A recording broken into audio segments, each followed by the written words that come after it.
Okay, good evening. Welcome to the Goffstown Planning Board. This is a regularly scheduled meeting tonight. We begin with introductions, and I'll start with Dave. Dave Pierce, I'm an alternate member. Eric Gustafson, DPW engineering staff. My name is Barbara Griffin. Kimberly Peace. Tim Redmond. Gayla Bruck, alternate and recording secretary. Philip Devanza. Collis Adams, Select Board Representative. Joanne Duffy, Planning and Economic Development Director. David, you'll be voting to start this evening because Karen is not here, and you will also be voting because Jim is not here. Okay.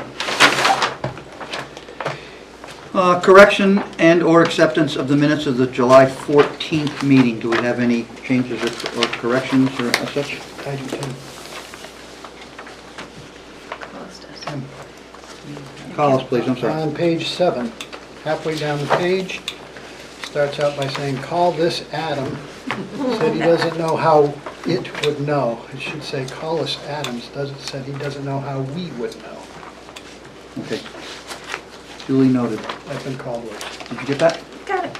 And Anybody Kimberly else? has one. Her Me. name is misspelled. Kimberly? Yes, I had emailed earlier in the week. I forgot where it was, Gail, but there was a misspelling Page of 12, my second name. paragraph. Thank you, page 12, second paragraph. Okay. The name was incorrectly spelled? And then we fixed the sentence, too. Yeah, we fixed the sentence. And I actually found a couple others where the P was not capitalized in your name. Okay. Thanks. That should I have thought a I hearing. corrected that. Huh? I thought I corrected those. Oh, maybe you did. I think I did. All right. Anybody else? Okay, seeing none, I'll ask for a motion on the corrected minutes. So, Motion, go ahead, Barbara. motion to approve. Second. Kimberly, Barbara. All those, any discussion on the motion? All those in favor say aye. Aye. Opposed, abstentions, motion passes. The second item is Hawks Motorsports, map 5, lot 49. Joanne? Yes, so that application is not ready to be reviewed, and the applicant has asked that it be continued to our September 8th meeting. So if anybody is here for that application, it will not be heard tonight. It will be heard on September 8th. So I have a motion. I'll make a motion to grant the request to continue this to the September 8, 2022 Planning Board meeting. I'll second it. 2, 3. Okay, any discussion on the motion? All those in favor say aye. Aye. Aye. Opposed? Abstentions? Motion passes. Third item, Joanne. Third item. Map 34, lot 14. Oh, that's the Prospect Street. So you should have in your packets the, I just have to find mine, the request for a ZBA application for the owners of 9 Prospect Street, map 34, lot 14. The procedure is that the board review the request and send any comments they may have over to the ZBA for their next meeting. So the applicant is requesting a special exception to allow multifamily in that zone. So it's a conversion from a single family to a multifamily. And they need a variance for the number of units. This application is subject to a site plan because they'll be going to 3 units, so it requires site plan approval. They will also be They're assessed going to 3 units with approval. if they get the approval. They will also need to provide impact fees and the sewer accessibility fee. Fees, plural. 'Cause Fees. more than one Yes. unit, it's per unit, and if they want to go from 1 to 3, they only have one Right now, one fee in yeah. place. So there'll be some added fees for this application if it gets approved. It does meet the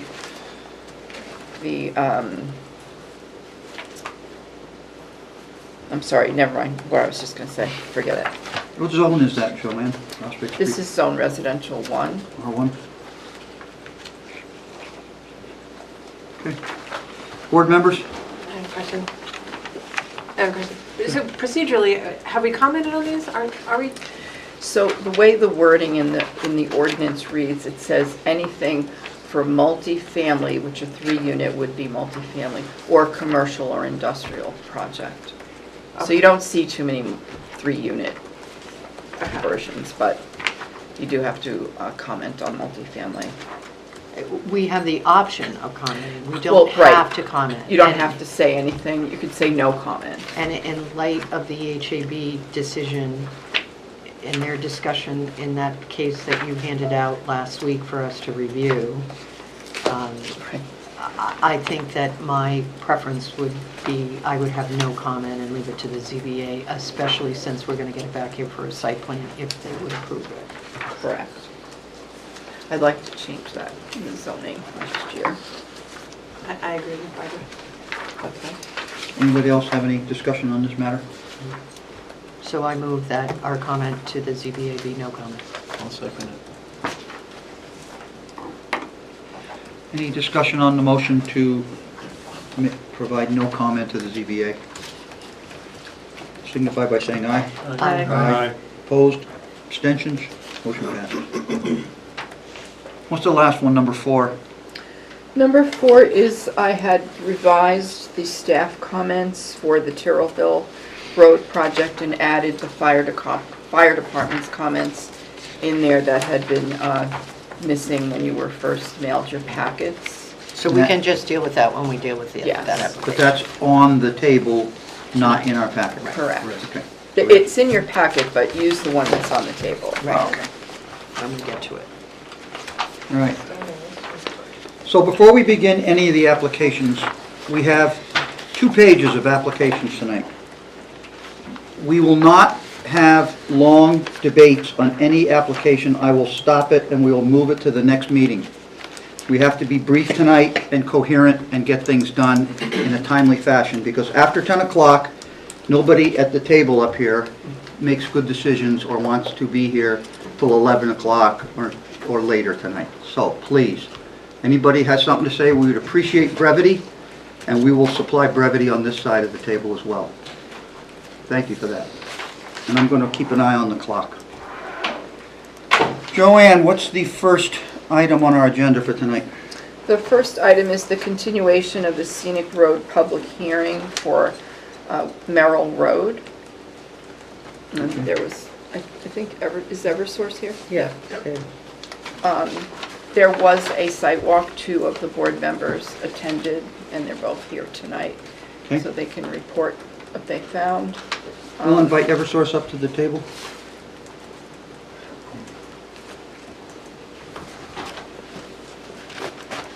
Does anybody at the board here have any comments that they'd like to supply prior to we opening the hearing or questions for Joanne? Okay, we'll wait till after the hearing or during the hearing. So I'd like to, please give your name for the record. My name is Rick Sullivan. I'm an arborist for Eversource, and we're here to seek the town's approval for trimming and possible removals on Merrill Road. Thank you.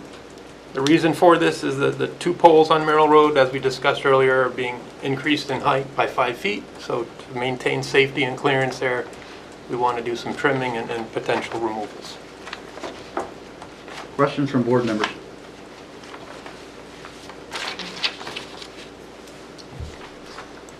Would anybody like to tell us how the site walk went?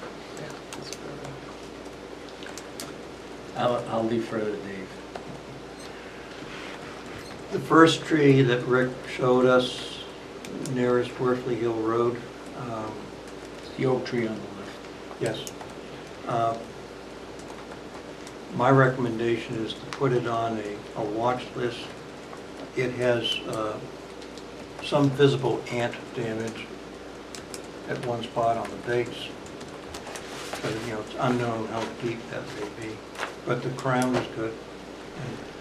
And that would be my recommendation is to, I know you re-inspect every 3 or 4 years. Every 4 years. Yeah, the tree, it's a big, beautiful oak tree. The reason it was on the list is because of that bit of decay or imperfection in the ant there. So we'd be happy to monitor that tree and trim it. Is my recollection that the last hearing you stated you were fine with not taking it down? Yes. So the record. The canopy is in very good shape. There's just a couple of branches at the very top that are a little bad, that'll be trimmed. Were there any other trees? I know we discussed the ash trees and everybody's happy to let the ash trees get cut. There were about 6 of them. Was there any other trees in question? Well, the second There one- were 3 others. I believe our conclusion at the sidewalk was that it's okay to remove trim. Yep. Well, the last tree at the, where the lines go up the driveway, another 24-inch oak tree, I think we could trim that tree as well. And it's also, it's on the border of being private or town. I'd be happy to trim it unless you guys would want to approve removal there. The more you trim, the better we like it. I do. We could trim those 2 oaks and any other tree that I put on the list, they're behind the wall, and we would deal with each customer on whether or not they would want that tree trimmed or removed. Just by the rule, you know, if it's behind the wall, it's not part of the scenic road ordinance. It's only on the wall and inboard on the roadside. Yep. They're on private property, we haven't got any authority over them, even under the scenic road RSA. Some towns can expand their jurisdiction, but I wouldn't recommend that. Or Barbara, do you have your hand up? Just to the extent you can trim rather than cut, and my recollection was, and this is a different company this time. I know the company that you had before had done scenic road trimming a few times before in cycles. Yep. Just to the extent you don't have to leave a path big enough for Superman to fly through, it would be nice, because as everybody talked about, the canopy on that road would make part of what makes it so nice, so. Yeah, the poles are only going to be 5 feet taller, and I'll work with Nelson Tree, who's going to be doing the job. They already understand it's a scenic road. We'll make sure they're respectful there. So you're going to actually, so if I continue, so you're going to cut the ash trees, you're going to, With permission of the homeowner. right, those Yep. will come down, you're going to trim the one on the corner. Yep. Trim the one on the corner of the driveway, Yep. and then the other one is coming down? Or was the consensus to trim all of them? Well, there's 2 oak trees that are going to remain, that we have jurisdiction over. Right, okay, Yeah. all right. There's 2 other oak trees on private property that really Those are the should, ones, but- they really should come down Okay, all with the new pole going in there. right, thank you, sorry I couldn't make it. Any other board Phil members? made up for me by going twice. That's right. Any other board members have comments or questions? Okay, Rick, I'm going to ask you to just hang out for a second. We are going to reopen the public hearing. If someone wants to speak, then I'll ask you to sit down. Okay? So at this time, we're going to reopen the public hearing for the Merrill Road Scenic Road, Merrill Road tree trimming request tree removal request from Eversource. Is anybody from the public here tonight wish to speak on this? Okay, we'll close the public hearing. No one's here. Board members.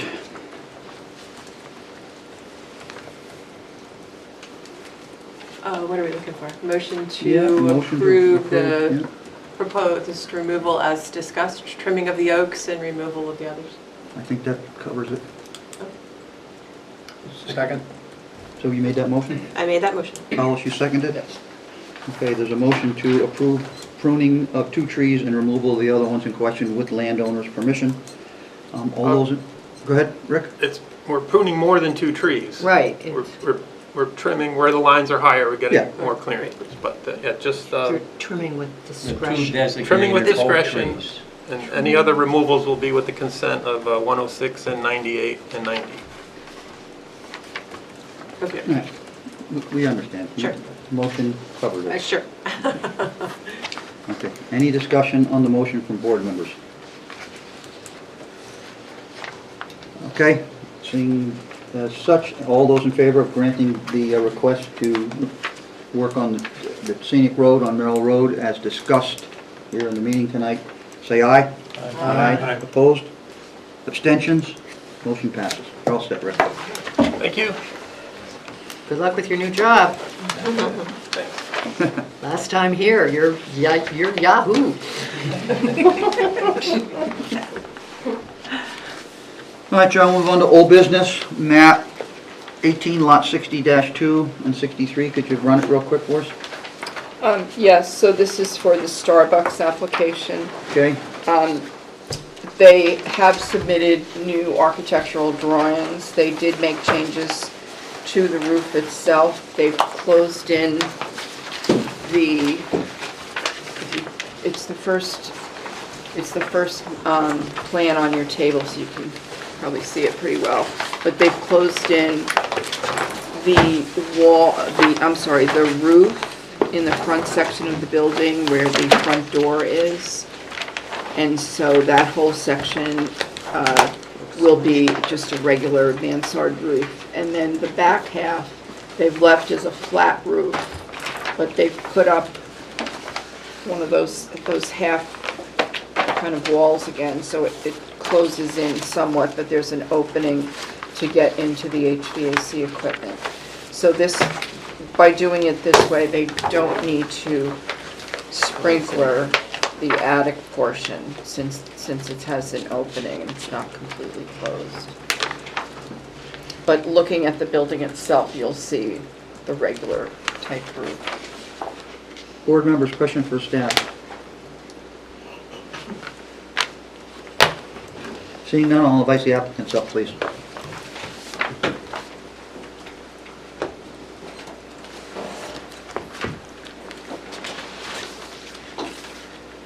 Good evening, everyone. John Sander from Insight Real Estate. We're the developer and the proposed purchaser of this new lot that's being created. We're the ones that will be doing the site work and the proposed building. Here again, glad to see everyone. Wanted to first off say I agree with Joanne's staff report. I think she hit all the main points. As discussed in the last hearing, when we brought the last elevations up forward to everyone, we were still proposing a flat roof with a faux mansard face around 3 sides to try to give the look. It would match what the right is across the street. It was discussed by everyone that not enough had gone into that plan, and that some additional steps should be taken to add a peaked roof to the building, as well as some more detail to the drive-through bump out and the front entrance. And so our proposed plan, which everyone should have a copy of right now, has added a full peaked roof to the front half of the building. Let me get the other elevation. As we would see from the street, the south elevation, it's going to be a full peaked roof you can see from Mass Road. We've also added dormers that extend over the drive-through bump out here, as well as a dormer with peak over the front entrance here. And as Joanne had mentioned, and I know that we discussed at last hearing, we were intending to keep the back half, which you would not see from the road, flat for all of the mechanicals so that we wouldn't trigger any additional fire protection requirements. I believe that the plan, as we've come up with, I think our architect has done a good job. I would hope, since I'm paying him. But I think that this reaches a good compromise between the northeastern look that the board and the town is asking us to achieve, as well as not being so cost prohibitive for us as well. But I'd like to ask for board discussion, your consideration of this new plan, and I'm here for any questions if you have them. Board members, questions for the applicant?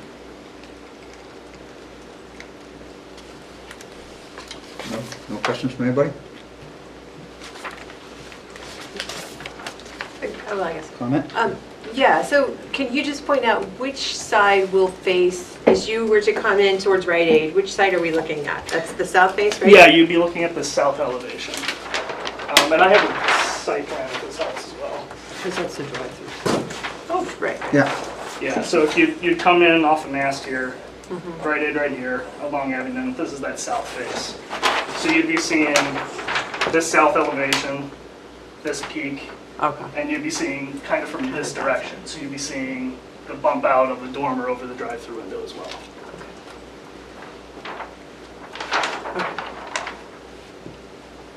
Thank you. Hollis? I don't have a question, but I do have a comment. I want to thank the applicant for hearing our concerns and taking them to heart and making some changes that I think are a big improvement. And so I thank you for that. I know it took a while to get here, but I think it's a look that is more consistent with the regional architecture. And so I'll leave it at that.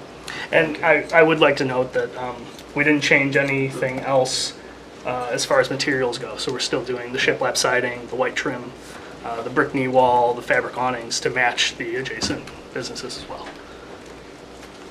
Also, Since that got brought up, I need to ask, what color are we doing? Because the plants we got in the mail were greenish. Green, yeah. No, it'll be a tan. It'll be a light tan. Okay, well, that's what the big plants were, but when I looked at it at home, I'm like, they're like this. His color. No, it's the big one, the big ones, the tan. His color printer is more faithful than the town's printer. So this was the only item that was left to be discussed, correct, Joanne? For this application? And the conditional use permit, Yeah, could you that needs please, to be voted on. Well, hey, Barb, please? sorry, Kimberly. We have to approve the conditional use permit, and then we have to approve the plan, right? Correct. With the remaining Yes. conditions, right? So have we been through the reading of the conditional use permit? Has that been done? No, but I think we need to just ask if anybody is here for public comment on it. I will, but I thought we hear the conditional use permit request. They've already done it. Can we waive reading of the conditional use Have we permit? already done it? A few times. A few times. Yeah. I want to say, I remember Jim saying to waive it because we've read it. Waive the reading of it. You're right, Yeah. waive the reading of it, Yeah, yes. right, we've been over it. Okay. So let's just, John, you can stay where you are unless someone else wants to come up. Okay. So at this time, I'll take the advice of my esteemed past chair, and we will open a public hearing on the Starbucks request down in Canardville next to the Rite Aid. Is anyone here? It's not, don't say Starbucks, you would think it is, but. Well, it's got the big circle there where the emblem goes in it. Yeah, I'm sure All right, there's. well, the coffee shop in Canardville. Could we please, anybody here to speak on this matter? Like, Okay, seeing none, I'll close the public hearing. Now, could we have the discussion on the conditional use permit, Joanne? Yes, so you just need to review the criteria and make sure that everyone agrees with it, and then you can take a vote on the full criteria as a whole. So somebody's going to do that, right? Because I'm not going to. well, we've been, go ahead. Barbara? Sorry. All right, so the applicant submitted a memo March 3rd, 2022 that went through the issues of a conditional use permit in regards to the use being specifically authorized, which it is, that it complies with requirements as proposed in the particular place, and it will be compatible with the neighborhood, and I think with the revised plan, I think it is compatible with the abutting uses. We've been through the criteria in regards to the use not having a substantial adverse impact on vehicular or pedestrian safety. We heard from DPW Engineering last meeting, I think, in regards to it, and they seem to be satisfied with the issues at this point in regards to the traffic. Yes.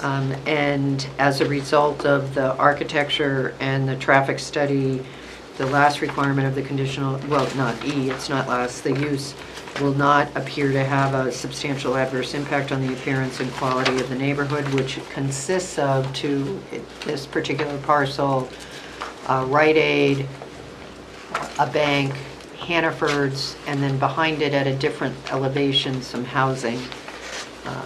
And the use has adequate service of utilities and is appropriate for functioning. So accordingly, I move that we grant the conditional use permit for the reasons stated forth in the March 3rd memo.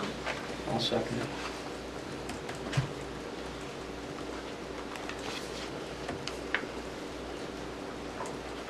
So there's a motion to grant the conditional use permits by Barbara, seconded by Phil. Is there any discussion on the motion? Seeing none, all in favor say aye. Aye. Opposed, abstentions, conditional use permit has been granted. I'm looking at trying to look at our conditions for approval, Joanne. Did everything get included that was discussed in the last meeting? Mostly the business of, we were going to have a 2-year time frame for the traffic lights to be Starting with the CO. starting with the CO. Did that make the condition, one of these conditions of approval?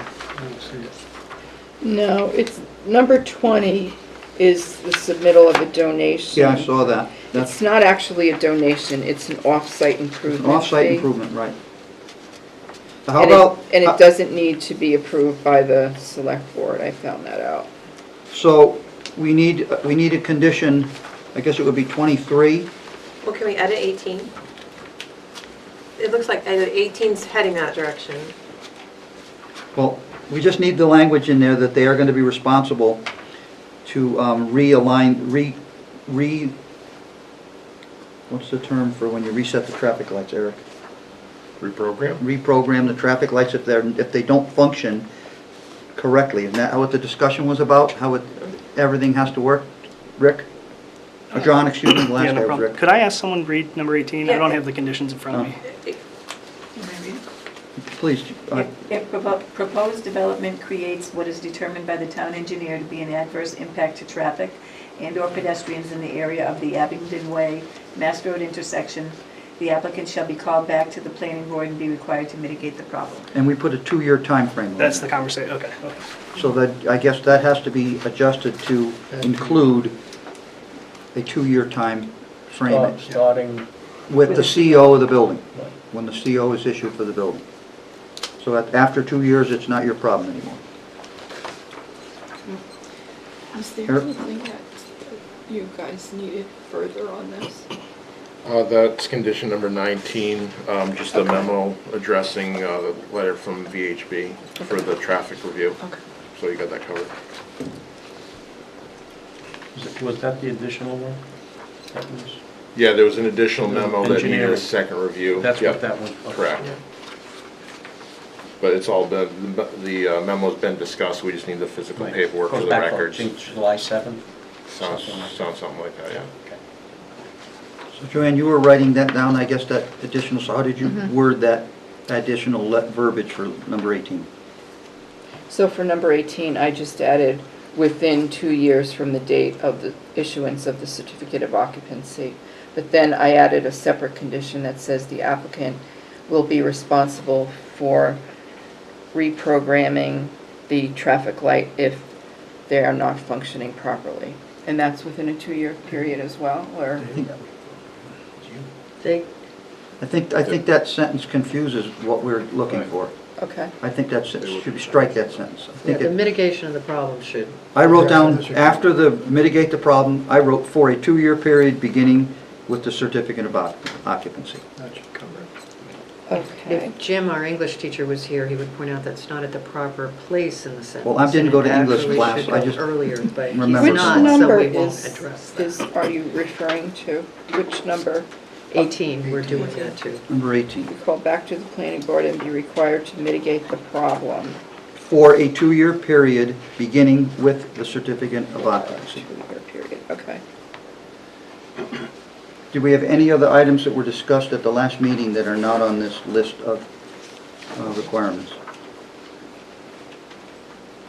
Conditions, I should say. I have a question. Go ahead. There's a police department comment, concerns with traffic, further review will occur with the town engineer. Are we, We're past that. That's sort of been Yeah, there for that a was- while, We're that past was, that. On we've there. already Okay. done the traffic stuff since then. okay, just want to make sure. Turns out there aren't many pedestrians there. Are we ready for a motion then? I just want to make sure we have all the bases covered before I get a motion. Because this has been a long application, and I know they would like to leave here complete tonight, and I don't want to leave here incomplete. Are we all good with conditions? I am. Okay. So I would accept a motion at this point. I will make a motion that we approve the plans as presented this evening with the conditions 1 through 22, including the amended number 18 as discussed tonight. Second by Second. Hollis Adams. Just a question, Joanne, do I understand your changes to 20, you would consider administrative, since it's not pending approval by the select board, it would be as an off-site improvement? Yes. Okay. Jill, you I've get that? already changed it. Right, with the edit to remove strike Yeah. pending approval of the select board by in comment 20. Yeah, Condition 20, thank you. thank you. Okay. So we have a pending motion to approve. Any more discussion on the motion? Okay, all those in favor say aye. Aye. Opposed? Abstentions? Motion approved. Thank you, John, for your patience. Thank you, everyone. We'll miss you. You might. He's not of the same mindset. All right. to Illinois. Next application, Joanne, map 38, lot 17. Yes, this is 117. on the, say 1 second.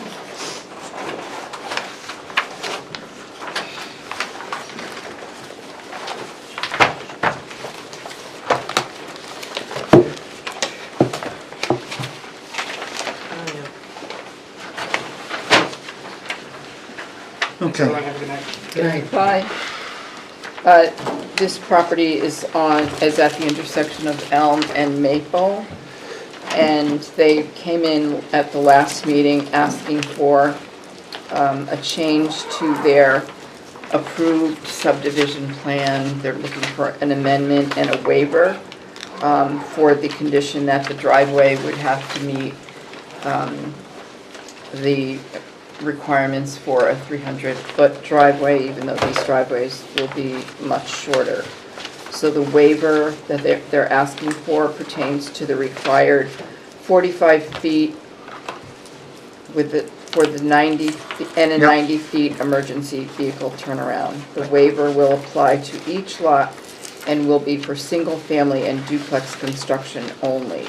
This waiver will not apply for any multifamily or it should say or commercial or an industrial. Well, a duplex is multifamily technically, right? Correct. So you No, not a shouldn't- duplex, No. a 3-unit is multi. That's when you use the term multifamily? Yes. Right, okay. So The I just wanted others to make sure I are had not. heard it correctly. Yeah, so that's why if it's a multifamily, they have to come in for a site plan. If it's only 2 units, they don't And need and to. the applicant stated at the prior meeting, should he decide that he wants to build more than a 2-family on the site, that he would consider the waiver null and void, and he would begin the process all over. Correct. That's Everyone- in the minutes. That's in the minutes. Okay, so at this time, any board members have questions for staff? Question. Joanne, excuse me, Barbara? So is there, so it's also understood that it's not only multifamily, it would be commercial and commercial Yeah. use of this property? Well, Anything other than a single or a 2-family house? he doesn't have that written on here, I so know. I would So I just want. add that I as need, part of the approval. I just want to make that clear that that needs to be, because the fire department added that. Okay. So why are we talking about this again, Joanne? We talked about the last meeting. What's different from this meeting to the last meeting? Well, the last meeting, he came in and verbally said he was doing duplexes on each lot, but he didn't have anything in writing. So Okay. you've instructed him to fill out the application for the waiver request and to put that in writing. So Okay. that's what he has done. So that's what we have tonight. I think Joe is here. So let's invite the applicant up, Right, please. that's why it's in red. They changed the application with the red ink.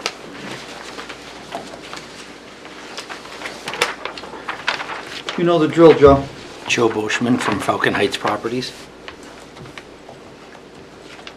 You can begin, please.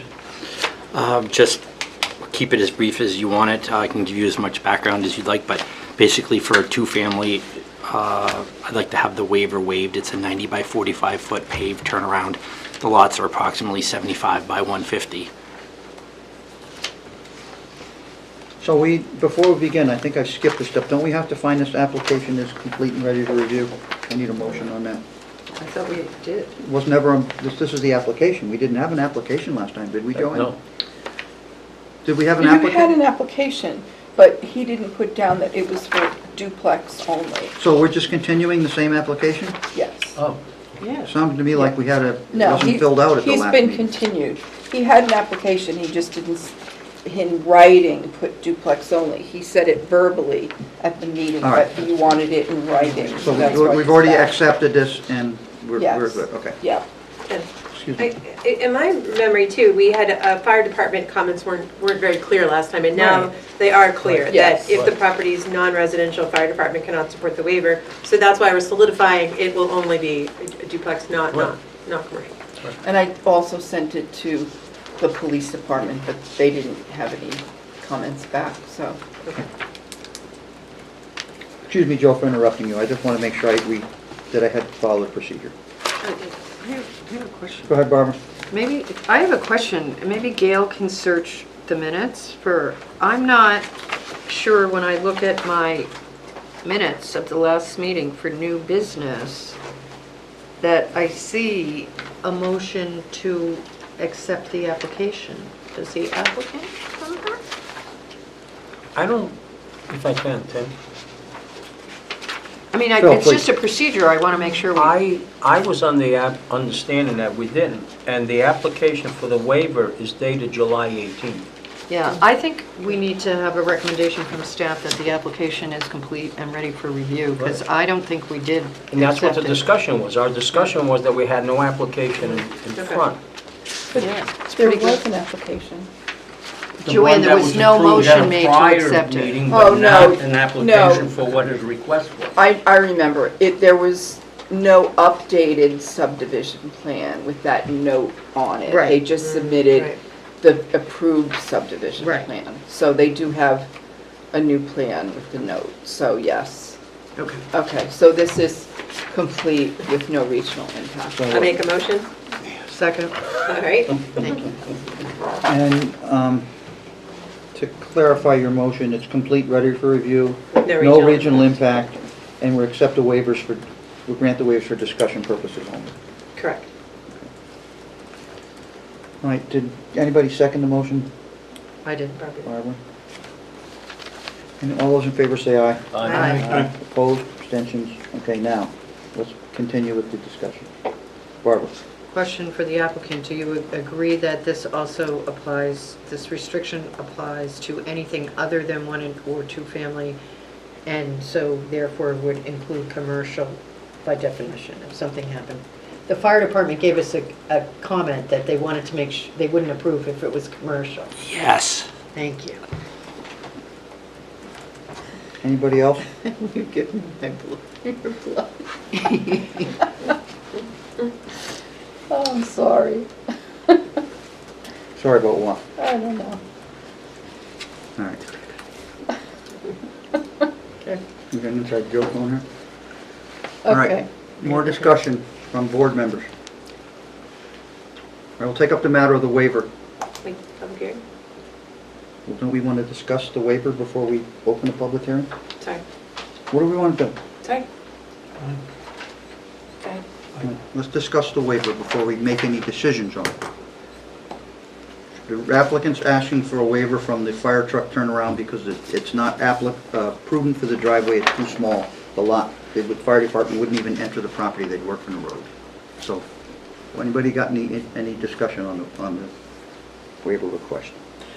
I would recommend that when you make the motion, that you add commercial onto that restriction. All right, we can do that. All right, at this time, based on request from my esteemed board member here, we will open the public hearing. Joe, you can stay here in case if anybody wants to get up, then you can step aside. So open the public hearing on this matter to discuss this application. Anybody here to discuss this application?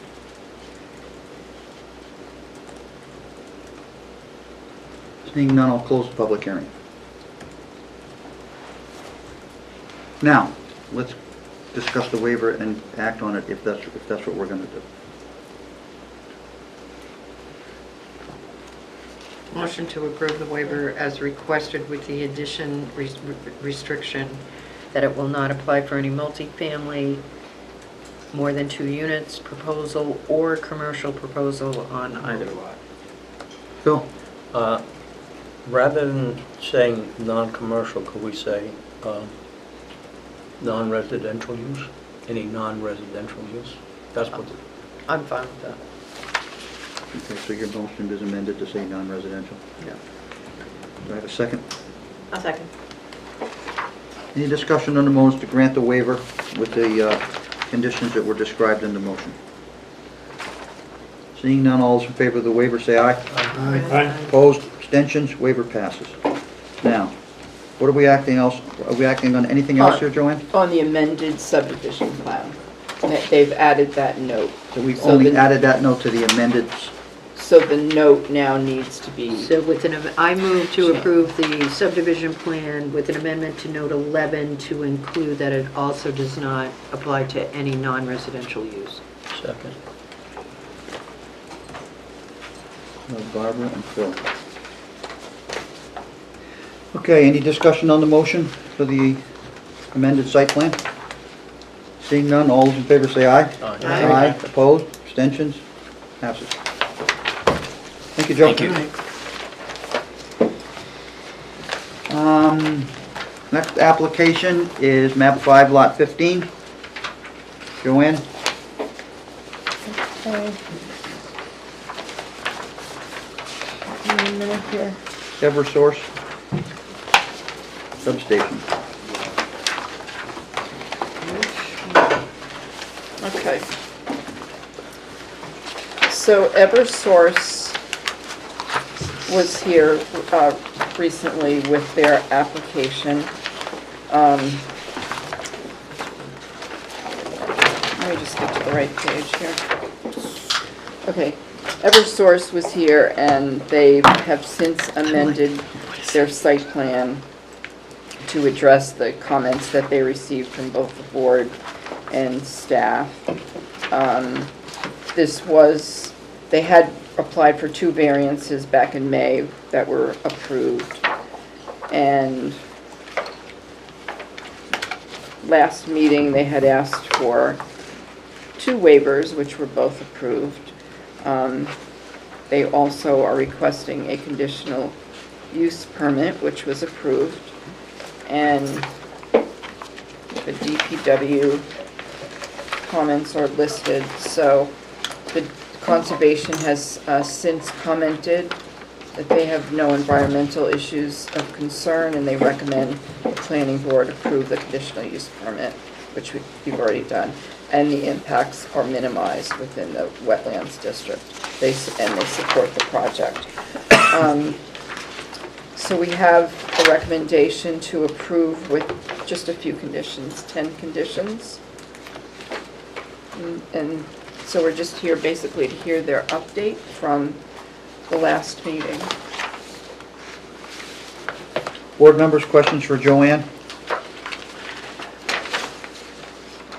Seeing none, I'll ask the applicants to identify themselves and get going.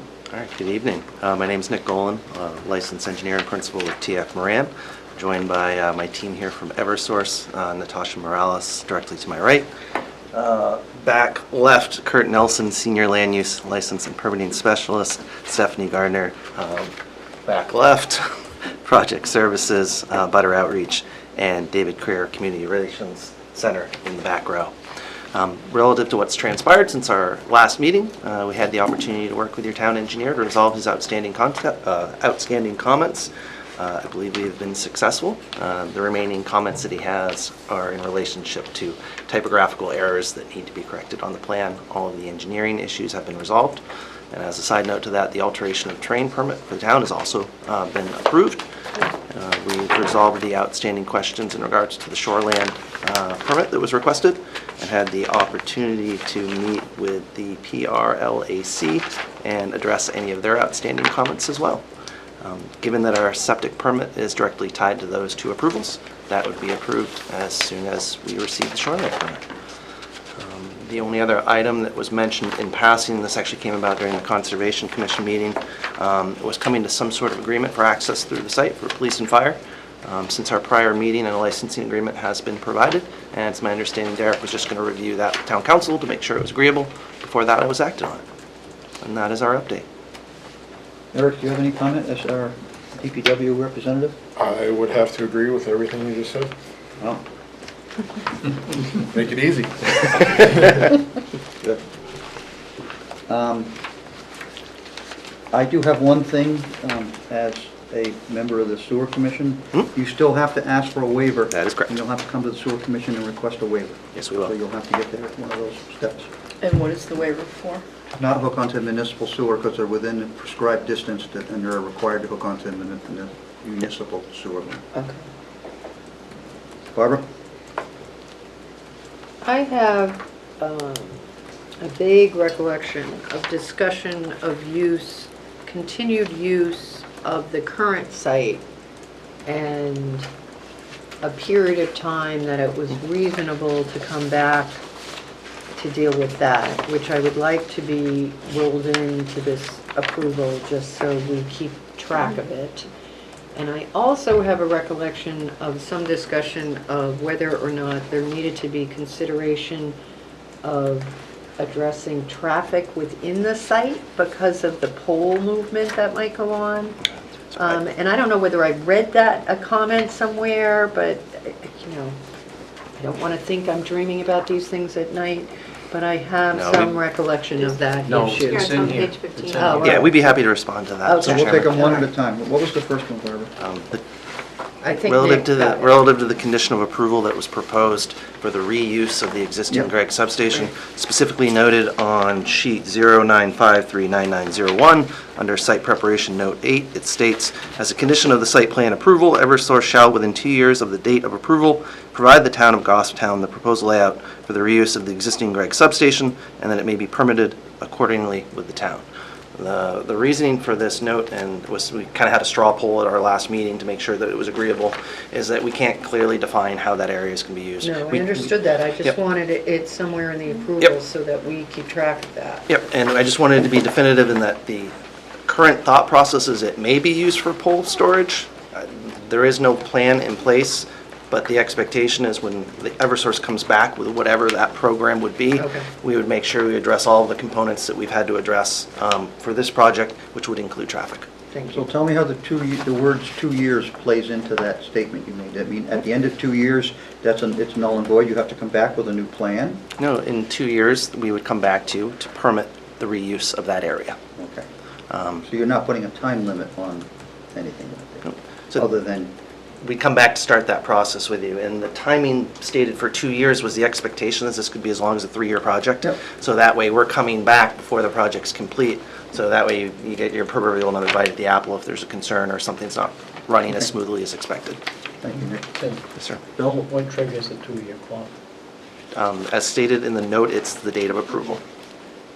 So we did try and, we provided a date certain. date of which the is plan date- approval. So if the board should act on this application this evening favorably and say that it is approved, our clock would start today. Okay, so that's when you sign it. Kimberly? I just have a question, maybe I'm misunderstanding, but page 15 in our packet, the traffic comment is due to the curvature of the roadway and the traffic from the adjacent ball field. So I was thinking that they're talking about traffic coming off of Mass Road into the site. And it says further information is needed concerning vehicular counts per day. Have we seen that before, or had a discussion about traffic from Mass Road? Yeah, that's where I had my own. That was placed in there in the beginning when this whole thing first came in. And I think that should be a discussion when they come back later on for the use of the pole storage, because currently they had stated that there would probably only be one person going to that site. Yeah, it's, once we're up and running, construction's complete, you have your inspector who's essentially coming out, checking the bells and whistles, making sure everything's appropriately working. There's no traffic that's generated by this facility, But once it becomes a pole storage area, or whatever it may be. or whatever, there may be additional traffic coming in and out with the, larger trucks with the poles. So that's something to look at for So the future. my question is, what happens to the pole storage yard during construction? Does it go somewhere else? For now, yep. Okay, so the pole storage yard will be evacuated until you come back with the plan to Yeah, finalize the site. Yes, right. sir. We're using that area to build this. Yeah. So we're satisfied with that. Collis? Could you trace on the plan, Nick, the easement with a gate that provides the access Sure. to the back, So- if that's called the back part? The expectation is that, this would be the access way, and then there's a 10-foot gravel path that runs you out towards the easement itself, Okay, and the gate would be where? located at the end, because we want to make sure that we're not inhibiting Right, got it. access and Got it. everything else. So basically, out of the way of all the other operations that may have to take place. So in your, I'm sorry, Collis. In your professional opinion, is a 10-foot wide gravel path adequate for a vehicle to travel on? For the purposes being defined, yes, it is. For the purposes in which that road is to be used? Yes, it is. And it's specifically stated in your ordinance as to the width that's required for access to the stormwater management area. So that width that's being prescribed is specifically in your regulations. But isn't also serving as a access to the back part of the property where you may have to get an ambulance down there or something for emergency services? We wouldn't expect to have anyone down there, but it would provide the opportunity to. It's Yeah, but going to be that's built what- of construction such that it would withstand those loads, yes. Isn't that where the present access is down to the water on the back side of the property? So the property ends here. The portion isn't- that you're mentioning is the point that's located But beyond the people go state down line. there, right? Not through this site are they authorized to. That's part of this licensing agreement that we'd be granting the town, is to provide the town the opportunity for that. The expectation is that just residents or others shouldn't be trespassing on Eversource land to get there. That's the expectation. That is correct. But in the event that And they're it'll be down there... gated as such. In the event that they're down there by other access, and there's a need to get an ambulance Mhm. to the back of the property for emergency, is that driveway adequate for Yes. the emergency services to get an ambulance back to the It's- gate? Yes, it is. Okay. David? Nick, on your previous entire site layout, that 10-foot wide gravel road on the lakeside of the facility, it wasn't on the drawing. Correct. When we were last Right, here, this so- was not here. Yes, Nick. I would like to see that gate limiting public access along that road much closer to the general parking lot, rather than all the way to the rear. So I guess the clarification I'd make is, this is not a parking lot. This is Well, strictly maneuvering space. Maneuvering lot. Yeah, and I think the other important clarification is that there is no public access to this facility. This is an Eversource facility, specifically for the purposes of transferring electricity across the transmission grid. The expectation in locating that gate as such is also twofold, in that when they have to stretch out the booms for, help me out, Eagle Creek, they basically stretch it out along this backside. So we don't want to inhibit their ability to do that. And that was actually one of the comments that we got at our first meeting, was to make sure that we appropriately coordinated with those folks so that any of their activities wouldn't be hindered by what we're doing. Just- The no trespassing type sign would still be immediately off this maneuvering area. If so requested, we can certainly add additional no trespassing signs or Well, otherwise. they're there, they are now. I was saying we could add additional ones if that's the pleasure of the board. But again, I don't know that that would be a typical requirement of a commercial development to tell people not to drive on somebody's private land. But So you're not going to put a gate at the entrance off of Mass Road, are you? no. No, nor would we ever discuss that. It was really just trying to limit access to the point out back. I'm sorry to say that I don't trust people that well, and I think you're going to find people using that gravel road to get back there, to park, and walk down where they've been walking down there for the last 30 years.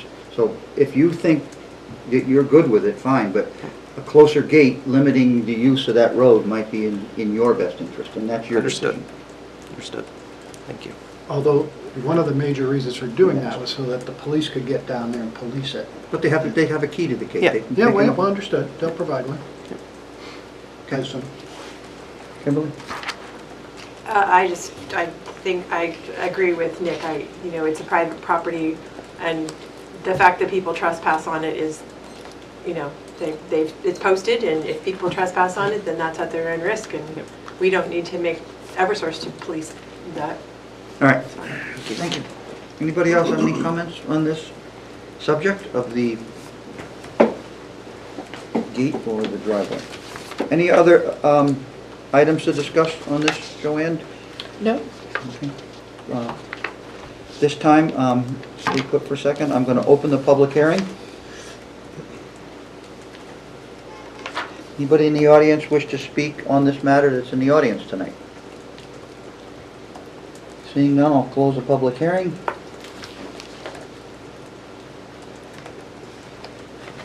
Board members, discussion. Do we only have to act on the application tonight, Joanne? There's no other issues to act on, correct? Correct. Well, I think we're ready to make a motion to approve with conditions, right? Eric, you said you're satisfied with everything, they addressed everything, so looks like we have 10 conditions remaining. And now 11, if we could add on that they need a waiver from the sewer commission to not put in the municipal sewer.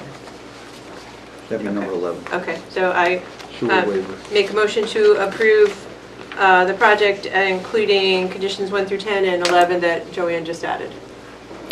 Motion made by I'll Kimberly, second it. okay, seconded by Phil, to approve with conditions 1 through 11. The applicants are aware of all the conditions. Any discussion on the motion? All those in favor of granting the motion, say aye. Aye. Opposed? Abstentions? You're good to go. Thank you, appreciate your time and consideration.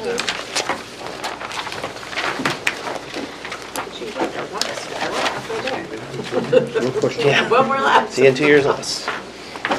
Okay, You saved the best for last. no, we got 2 to go. The best is. So the next application is map 5 lot 49 has been requested to be continued. Did we act on that request, Joanne, at the Yes. meet earlier? Earlier Okay. you did.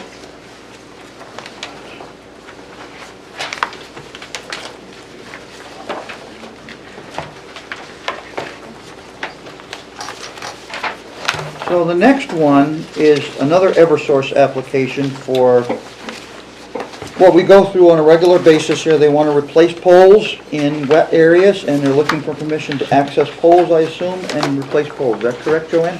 Yes, they're looking to replace poles due to age and condition, and they're also looking to replace the static wire that goes with it. There will be 18 utility structures on line C196 and 23 on Q171.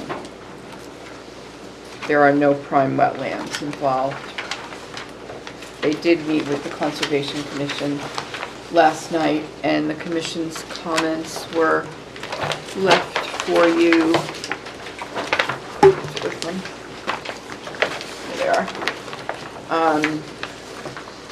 And their comment, they discussed and recommended that erosion control fabric be placed under the uppermost layer of the timber matting during construction, and stressed that any work being conducted from the fall to the spring should be very aware of the vernal pools that are shown on the plan. The commission also recommends on-site inspections are done to ensure the protection of the vernal pools.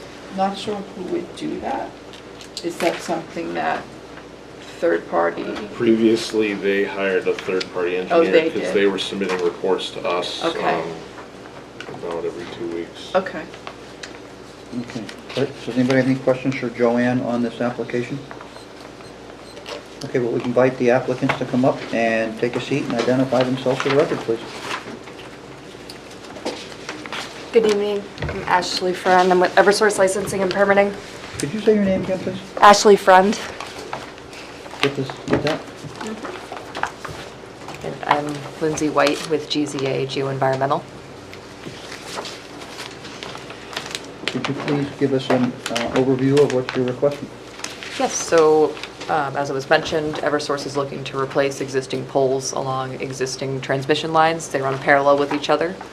So as Joanne mentioned, there's 18 on the C196 transmission line and 23 along the Q171 transmission line.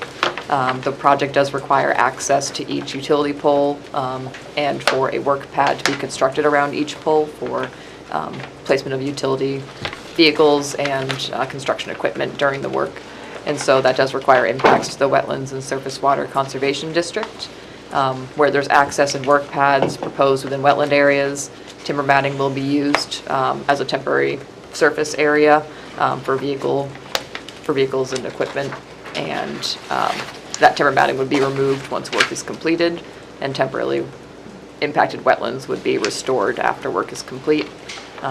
In upland areas, Eversource will be installing access roads by grading and adding stone, and that is to allow for emergency access for vehicles in the event of emergency or for routine maintenance of the lines. And then work pads will be reduced from the approximate, they're permitted at 100 by 100 foot size right now. That's what you see on the plans. But those work pads will be reduced to about a 30 foot by 60 foot area for bucket truck access. And after discussing with the project team, the geotextile fabric underneath the timber mats, uppermost layer, that's something that Eversource is will be doing in Goffstown. And we do have the weekly construction monitoring through GZA that we do. And I believe it was part of the staff report that we looked at that those reports be submitted to the DPW. And so that is something that we can do as well. Will there be any need for DPW inspections of any kind, Eric? We haven't done any up to this point. The reports seem very thorough up so far, so We don't need any kind of an escrow account established. I don't believe so. To the note about work in vernal pool season, we do expect work to start in October and it will extend until the spring, summertime of next year. So the standard best management practice for work in vernal pools is to avoid the placement of any timber matting in vernal pools from April 1st to October 15th, and that is best management practice that we follow and implement on our project. So we will implement that on this project as well. What do you do, identify them in advance if they're there? Is that how you handle it? Yep. If it's confirmed during active vernal pool season, then it's a confirmed vernal pool, but if it's outside of that season and it's a potential vernal pool, we will act as if it is a vernal pool, even if it's not confirmed during that active season. And then you schedule construction around those dates that you mentioned. Yep, it's primarily the impact about the placement of the matting, so we'll try to get it in, we will get it in before April 1st or after the October 15th. I've noticed a lot of these projects, you gate the roads when you're done at the end of the project. Do you intend to gate roads when you're done on these projects? It really depends on the underlying property owner. For the majority of this project, if not all of it, and on this particular scope, we are just easement holders, not the underlying landowner. So we work with the underlying property owner if they have any concerns, and we'll work for gates. We are going to be installing a gate per the request of DPW for the access coming off of the Glen Lake parking area. We're going to be going into the right-of-way from there, so we will install a gate at that location per the request of the town. I only ask because it limits illegal use of the property. Mm-hmm. Yep, it is something we do, working with property owners. Questions from board members for the applicants?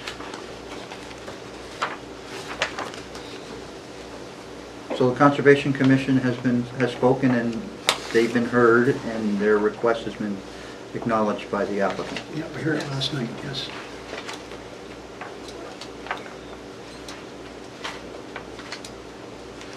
They do need, for this, they do need a conditional use permit. I forgot to say that the application is complete with no regional impact.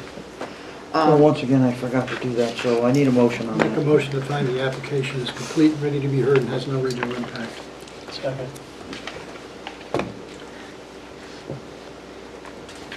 Okay, the motion is made to accept the application is complete, ready for review, no regional impact. Other waivers requested? No, but there is as I said before, the conditional use permit, and then the wetlands function and values assessment is also included in their report, if you have any comments on that. Okay, motion to accept the application is complete, ready for review, no regional impact. All those say aye. Aye. Aye, opposed, abstentions, motion passes. So that takes care of that matter. So we need to discuss the conditional use permit, Joanne? Yes. And it is for what? What do they need the conditional use permit for exactly? The conditional use permit is to allow them to do this work in the wetland buffer and All right, wetland. so if someone would like to waive the reading of it, we can do the usual where we just ask them to answer in the affirmative or the negative as to the, so anybody want to make a motion to waive the reading? I'll make a motion. Okay, motion to waive the readings. Kimberly's made the motion. Anybody want to second it? Second. Alice? All those in favor say aye. Aye. Aye. Opposed, abstention. Barbara, would you be so kind, since you have it right in front of you, to just speak to the section and ask them for an affirmative or negative response. Thank you. The first requirement in regards to section 15414 of the zoning ordinance in regards to a conditional use permit is that the use is specifically authorized in the ordinance as a conditional use. Is this so authorized as detailed in your memo to the board dated July 8th? Yes.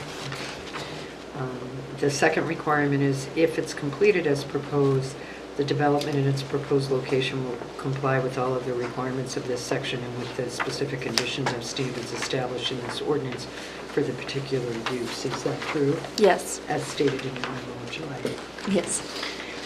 Another requirement is that it's compatible with the neighborhood and with adjoining or abutting uses.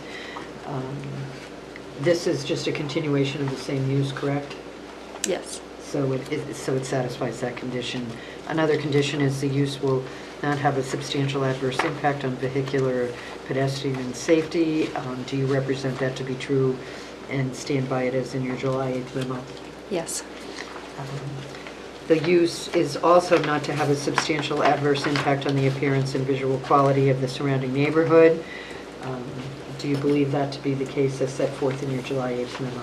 Correct. The new structures will be approximately 5 to 10 feet taller than what's existing out there in some instances. Up to 15, we do have a removal on the line, but do not anticipate any substantial impacts to visual. Okay. This one is sort of funny on these. And will it be adequately serviced by public utilities? We'll have electricity anyway. Facilities? This is a hard one. Yes. Okay, thank you. Okay. So, having waived the reading and the applicant has answered the questions, I'd like a motion on the conditional use permit. Motion to grant. Seconded. Second. Any discussion? All those in favor of granting the conditional use permit, say aye. Aye. Opposed, abstentions, conditions granted. What's the next thing we have to consider, Joanne? The wetlands and the wetland functions and value assessment, which is on page, I think it's 5 of their report. Let me just find it here. Page 3 of the report. Page 3, thank you. I reviewed it, I have no concerns. I was going to defer to Kimberly and Carlos as our wetland experts. No concerns. You guys hit the jackpot on the NHB list, wow. Yeah. I don't think I've seen that many species in a while. We're working through it with them. Yeah.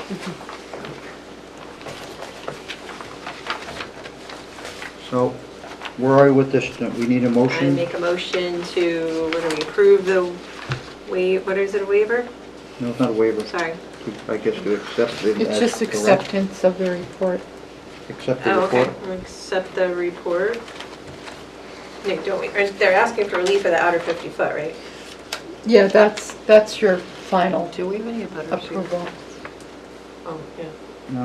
Oh, sorry. Yeah. What am I making a motion on? Just that you're accepting the wetlands Okay. report. I think we can continue because we're not voting on the application yet. We're just voting on Right. Okay. portions of it. I make a motion Okay. that the applicant has submitted a wetland functions and values assessment that's appropriate for the project. I'll second it. If I could just make one minor editorial comment. On page 22, about 2/3 of the way down, wetland rules ENV WT 100 through 900, and it has the word feet. Strike the word feet. That's confusing. I'm not sure why it's there. Probably autocorrect Yeah. and filled it in there. So, there's a motion to accept the wetlands report as appropriate for the project. All those in favor say aye. Aye. Opposed, abstentions. All right, so before we move forward with any voting on the application, once again, just hang tight for a moment. I'm going to open the public hearing.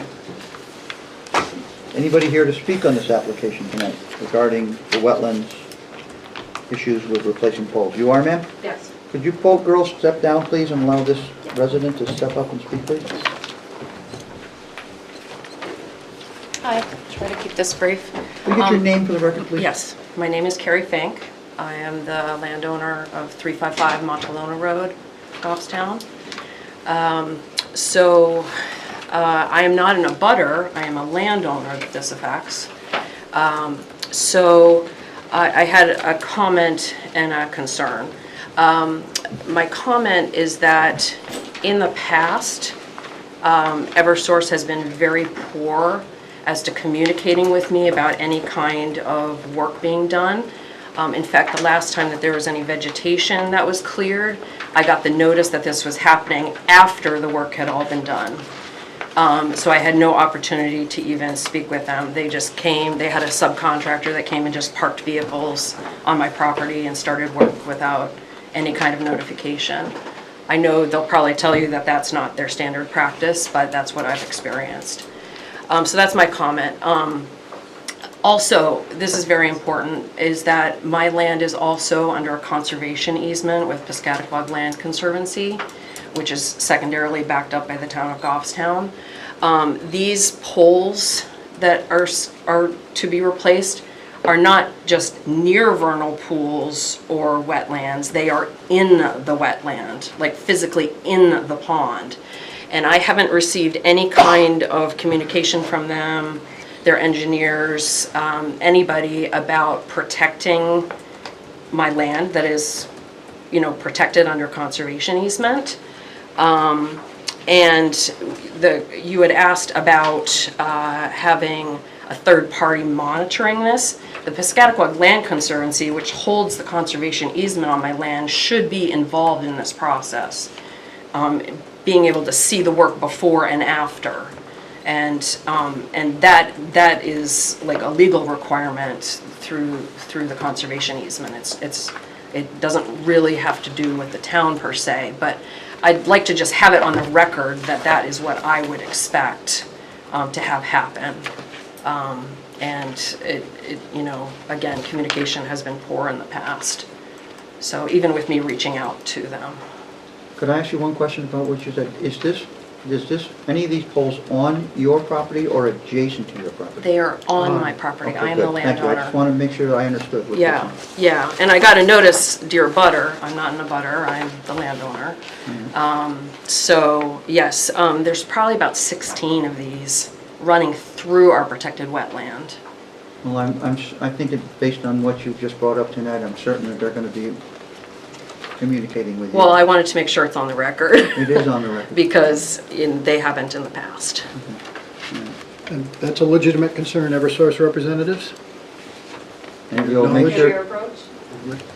No, this is public comment. We'll bring you back up in a minute. So, your comments have been duly noted, and the ears behind you are Eversource ears, so I'm sure that this poor communication will be rectified as of tonight. I hope so. Thank you. Well, you have the right to come back and complain to us if it doesn't. Yeah. And then we can take action against the applicant. Okay? Great. Thank you. Thank you. So, Eversource, please come back up. Or is there anyone else to speak? Was that the only person? Negative. Sir, come on in.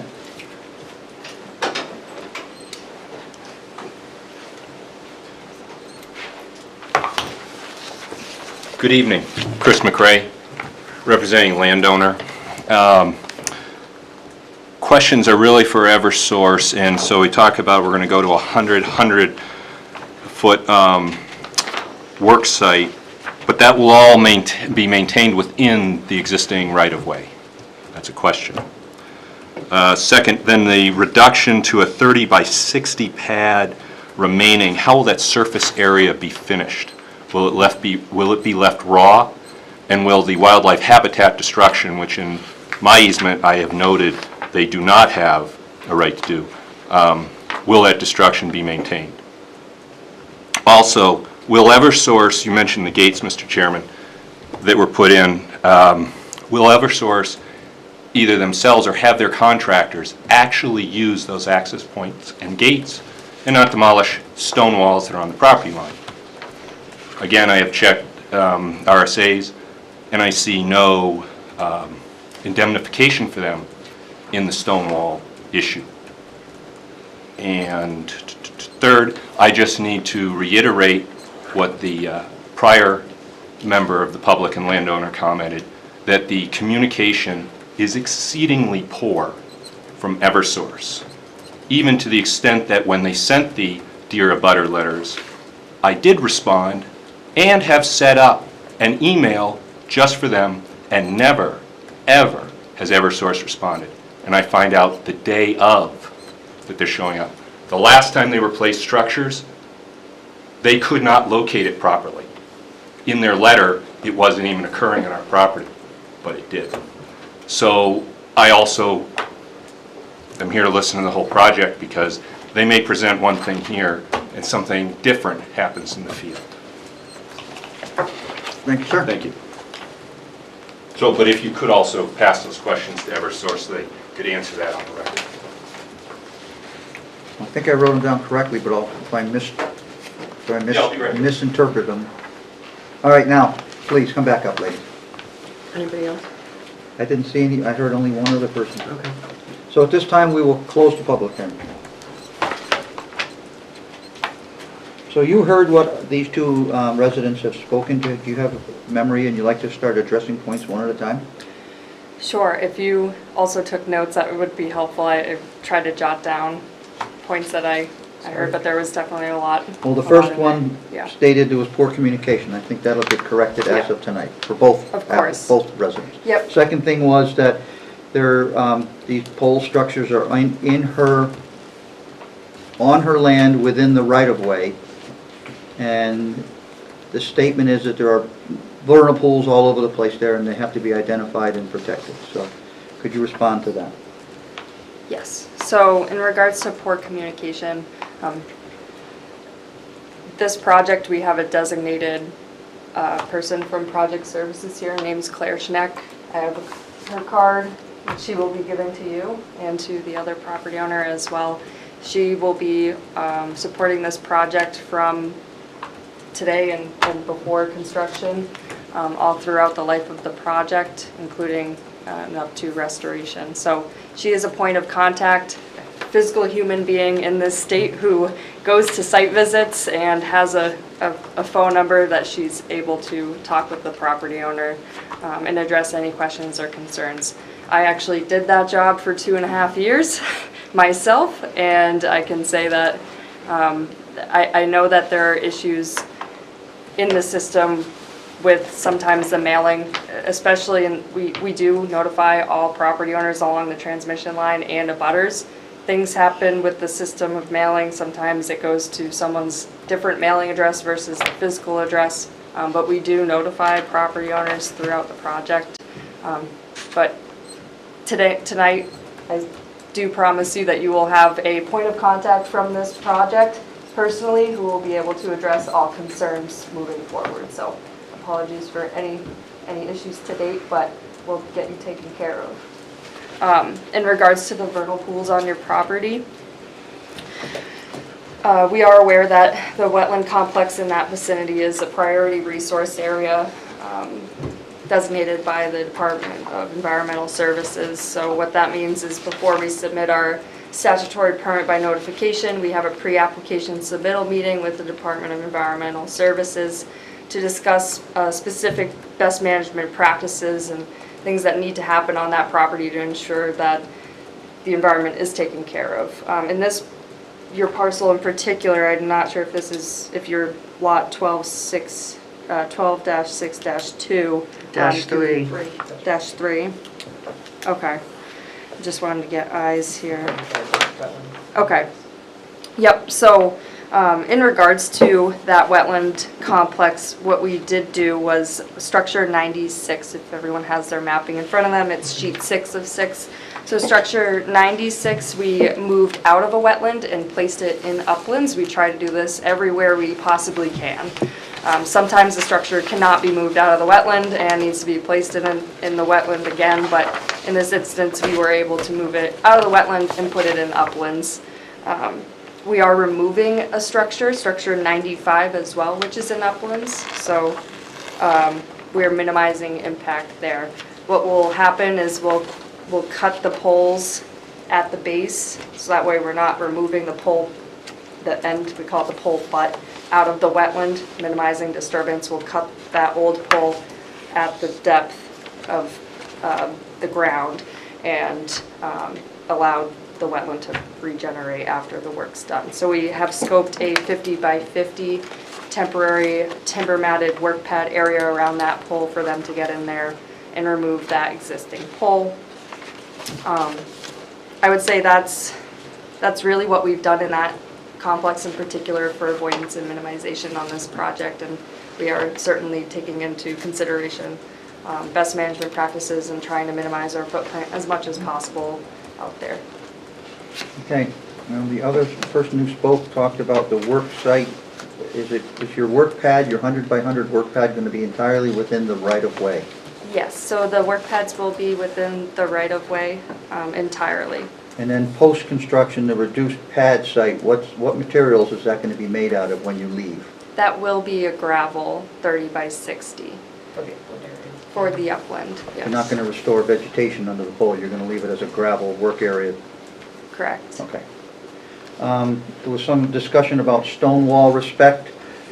Stone walls are boundary walls, they're covered by statutes in our state, so you are going to respect stone walls and you're not going to damage stone walls in the process. Yes, we're aware of all of that. And using the prescribed access points as opposed to whatever is convenient and easy for the contractor to get in and out. Correct.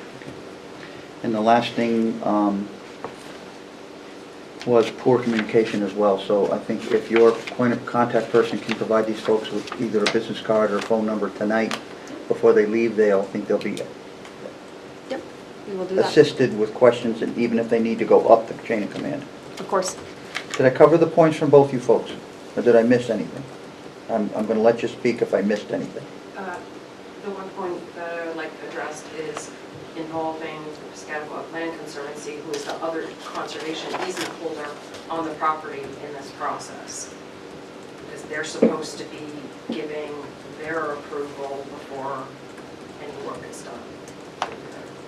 I think you're just going to have to put Eversource in contact with the land trust and let them talk to each other and let them hash it out and follow the law, whatever the law. David? Just, Jim, a general question for Joanne. When you assemble the abutters list for this project or any project, how do you identify that there are easements on a project, on a parcel? And those easement holders maybe should get a letter. The applicant is supposed to, as part of the list, include any and all easement holders as an abutter, or someone that's It's part of their notified. deed research. Yeah, and the town doesn't take on that responsibility. It's left up to the applicant. Okay. So you're aware of the Piscataqua Land Conservancy then? So when we generate the abutters list, we use the database that's available through the town of Goffstown online mapping service, and they give only one property owner. Well, it goes back, no. Yeah. The ArcGIS does not identify the easement holder. No. So we get the one mailing, and that's what we include on the abutters list. Well, in this case, you can update your records to show that there's a conservation easement on that land, and there are dual parties involved on that property, so you can just update your own database to that effect. Yeah, They're an important player. Yep. We're aware people have them. Okay. Board members? I have a question. So on map 3 of 6, there is, it sounds like it disagrees with what you're saying because it shows an off right-of-way secondary access coming off of Meadowlark, going through the Langley Trust and into the right-of-way. Has that, I would assume if you're showing that you've had discussions with the homeowners about that and that you have access permission to show that and do that? Some of these are still pending, so there have been conversations with property owners about utilizing off right-of-way access on their properties, but at this time, not all off right-of-way access roads are secured. And I guess I would assume that you have to have permission from the Right. landowners Yes, to do yes, that. yes. Because my bigger concern is on sheet 4 of 6, it appears that there are 2 potential secondary access roads that are going through what I think is the Timberstone open space that surrounds the Timberstone development. And our open space areas are notoriously difficult to get if they don't have an HOA, and I have no idea, I'm just saying that we've had issues with, like, before, so I guess, again, the assumption is that you have to have permission to go through that open space dogleg that attaches up through there. Yeah, we either have a temporary access permit or we will get a joint use agreement. And that's with our legal department, and they work in tandem with us to secure that access. Okay. So we call them out on the plans as the symbology is that they're pending rights, and we show them on the plan so that, you know, the town's aware of what we're attempting to get for access permissions. So it's not a surprise later if we do get it, but at this point, it's not set in stone that we have those. They're potential pending any temporary access permits that are granted. Okay. Barbara? I wanted to just ask some specific questions in regards to the owners that we heard here tonight. In regards to the Montalona Road property, you explained as to the poles that you're working with. One is coming out, one is moving uplands, two are having the work that we talked about. Is your access to those lines clear off of Montalona so that you won't have any issues in regards to going in there? I don't see any other notes for any other access. Yep, it's just the yellow access that's shown coming off of Montalona. So it's just Montalona for the property at 1263? Yes. Okay, all right. And then as to sheet 5 of 6, to the property at 9-37, your access on that, it would appear as to sheet map 5, is it correct that you're only replacing one pole? Correct. Okay, so it's just pole 104, which is the closest on that line to Montalona, I mean to Blackbrook. Blackbrook, correct. So, and do you have clear access to that off of Blackbrook or not? Do you know? Or is there a stone wall there? I don't believe there is a stone wall here at this location. Okay, but the intent is that you're going to go in existing and there will not be any stone wall destruction? Correct, we will be staying within right-of-way off of Blackbrook Road.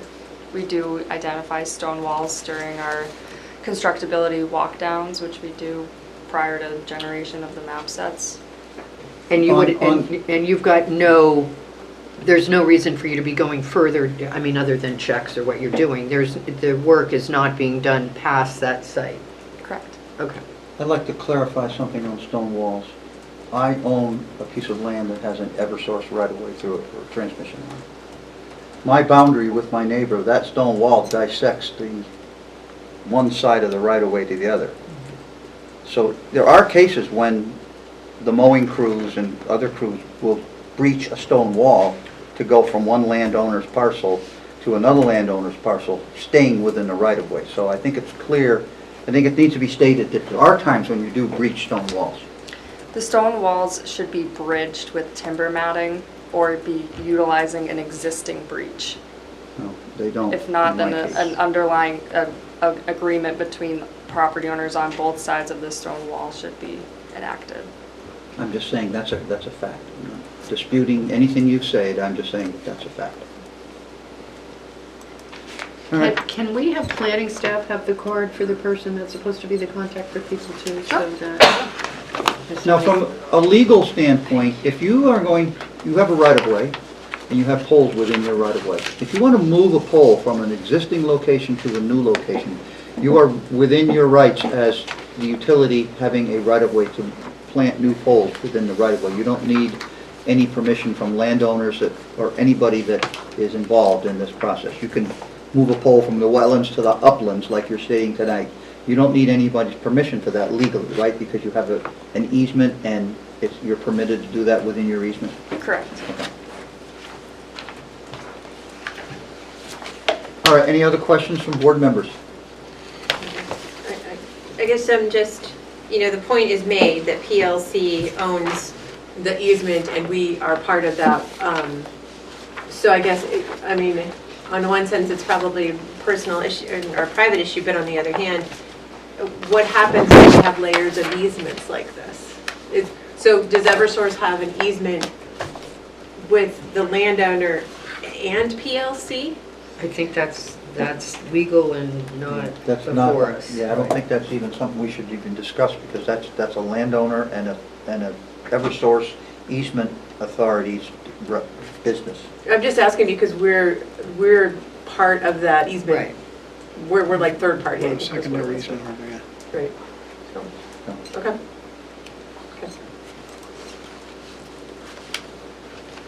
Are landowners ever included in site meetings when you have these discussions about what they're gonna do on within the easements? Yes, we do have, well, we have site visits with landowners. So if you're gonna work on their land, you might have a site visit with the landowner and go over what you're gonna do, so that you would explain to them what's happening. Yes. So I'm hoping both you landowners see Eversource out there to talk to you about what they're doing on those easements. I honestly prefer it because it's easier to talk about what's happening when you're actually looking at it. Good. Yeah, but thinking that landowner might get concerned when you see a timber mat going up and over their stone wall and a piece of equipment climbing up the wall. The difference would be, Collis, would be if it was a boundary wall within the easement versus a boundary wall on the edge of an easement. Yeah. That is a I'm difference. talking about stone walls in general. Yeah. Okay.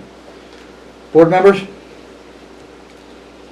What do we need to, we just need to vote on the request tonight, on the application for the relief from the outer, what are we voting on tonight? You're voting on the conditional use. No, I'm confused. I Okay. think it's the conditional use. Conditional use. So do we have any, we've already discussed, We've already gone through it with the applicant. and we've done the wetlands report, and we've done the affirmative. We've already granted a conditional use. Yes. Yeah, We we granted did it? it. We have the outer 50. Yeah, Yeah. the outer 50, that's what I thought we were going through. So you're voting on the approval with Plan. conditions. Okay. Okay. So there's 10 conditions so far. Do we have any concerns over those conditions?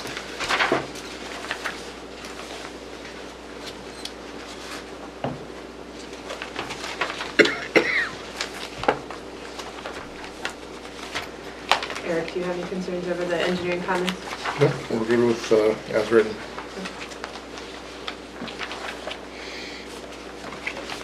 So a part of the approval would be to grant the outer 50 feet, or we don't vote on that independently? That's the conditional use permit. Okay. Fine. So we need to vote on an application at this point, correct, Joanne? So you're approving the application with conditions. Okay. Excuse me, I thought we needed relief from the outer 50. That's what I'm saying, isn't that a separate vote? I don't know if that's, Yeah, we always do that. I mean, we always That's vote where- on that's where I was going with the Usually granted, but we always vote on it. you're correct, yes. So that's the application, is relief of the outer 50 of the 100-foot surface water district. Okay. I make a motion that we grant relief of the outer 50 of the 100-foot buffer as per the responses stated in the report from GZA presented tonight. With the 10 conditions, right? With the conditions. With the 10 conditions. Yes, okay. Second. So the motion has been made to grant relief from the outer 50 feet of the Wetland Conservation District with the conditions noted in our application. And you folks have the conditions, have the applicants been given the conditions, Joanne? Yes. Okay. Any discussion on the motion? All those in favor of the motion say aye. Aye. Aye. Opposed? Abstentions? Motion passes. Thank you for that. Help? Thank you for that help. Okay, the last application for tonight is map 9, lot 15, 16, and 18, Carroll Hill Road. Joanne? So, the applicant had created, or not created, the applicant had built a house on one of the existing... Hang on a second, Joanne. I'm gonna wait for the room to clear here, so it'll be quiet. All right, this is, while we have heard applications on this parcel before, this is a new application, correct? Yes. Okay. Just to remind everybody what's going on here, if my memory serves me correct, this application came in some time ago for a 3-lot subdivision with lot line adjustments. Yes. There was discussion about the cistern regulations. Correct. And the applicant withdrew the plans and just decided to go with the lot lines they had on the property. Correct, and they Okay. built They a built house one house on the so property far. that I can see so far. Yes. Okay, so please continue. And so now they've come back and they're looking to adjust some lot lines, and within that adjustment, they would be creating one new lot, which is Lot 18. So what do you call this, a subdivision request? So it's a subdivision and a lot line adjustment.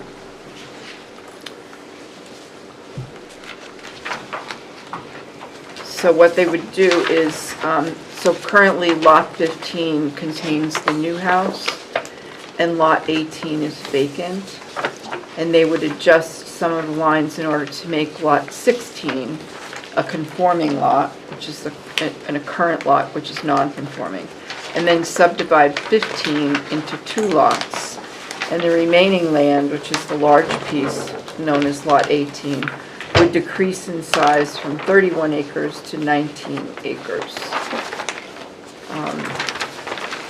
And that lot would have frontage of 62 feet along Terrell Hill, which could accommodate at some point a future roadway. There is a large wetland on Lot 18 known as Terrell Pond. They've shown all of the wetland setbacks. Staff is recommending that the application is complete and that there is no regional impact. I find the plan really confusing. There's these green polygon stop sign shaped signs. Those aren't lot lines, right? We don't have many lots in the middle of these lots, right? If you look at the plan on the board, Eric Mitchell has colored it. Oh, yours is So the colored application too. is complete. Yeah, well, There's let's- no regional impacts. We gotta stay Are on there the any same waivers track. requested? But there are waivers requested, There are correct? 3 waivers requested. So we would accept it with waivers for For discussion. acceptance purposes only. Okay. Gail, did you get that? Typical, the standard motion, find the application complete, ready to review, no regional impact, and grant the waivers for discussion purposes only. Thank you. Who made that motion, Barbara? Yes. Seconded? Second. Okay, vote on the motion, all those in favor say aye. Aye. Aye. Opposed, abstentions, here we go. So, now,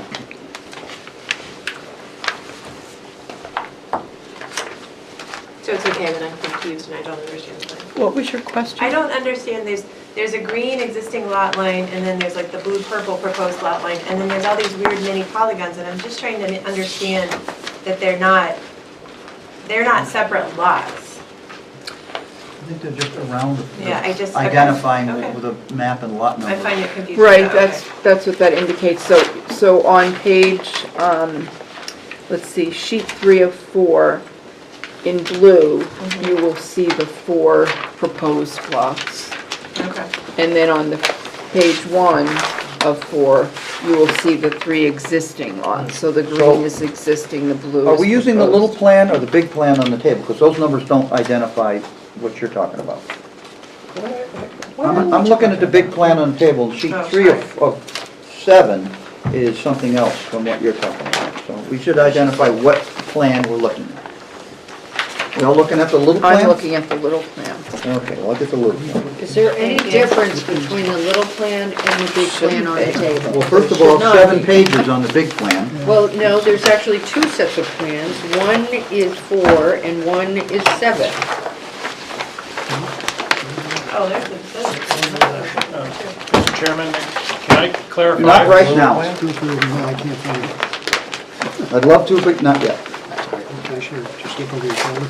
We're gonna let staff explain it all to I us. saw it last night. So the big plan is only the one that's... Joanne, Yeah, Thank you. could you explain to I'm our trying to get to the board members plan what the itself. question, answer the question.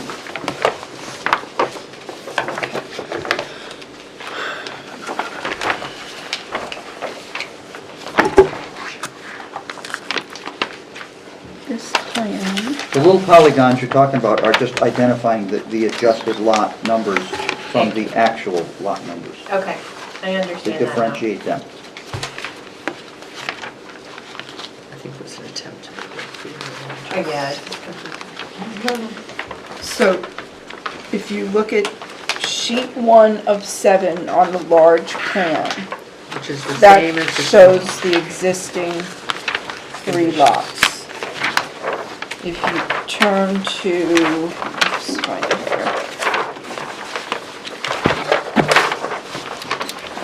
If you turn to sheet 4 of 7, that will show you the 4 lots. So you have lot 916, which has the existing old house on it. You have 915, you have 918-1, and 918, which is the larger lot.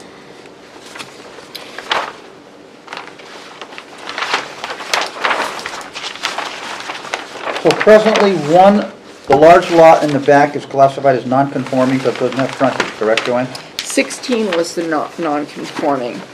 That was the one with the old house on it, with the existing old house. No, I'm asking about a lot that doesn't have the correct frontage on the road. Oh, that was 18-1, the new lot. That will now have frontage along, where is it here? Along this, I have to look at this one. 18, okay, so 15, lot 15 now becomes 2 lots. 15 has frontage on Tyrrell Hill. 918-1 has frontage based on the subdivision. They're giving that lot frontage. And then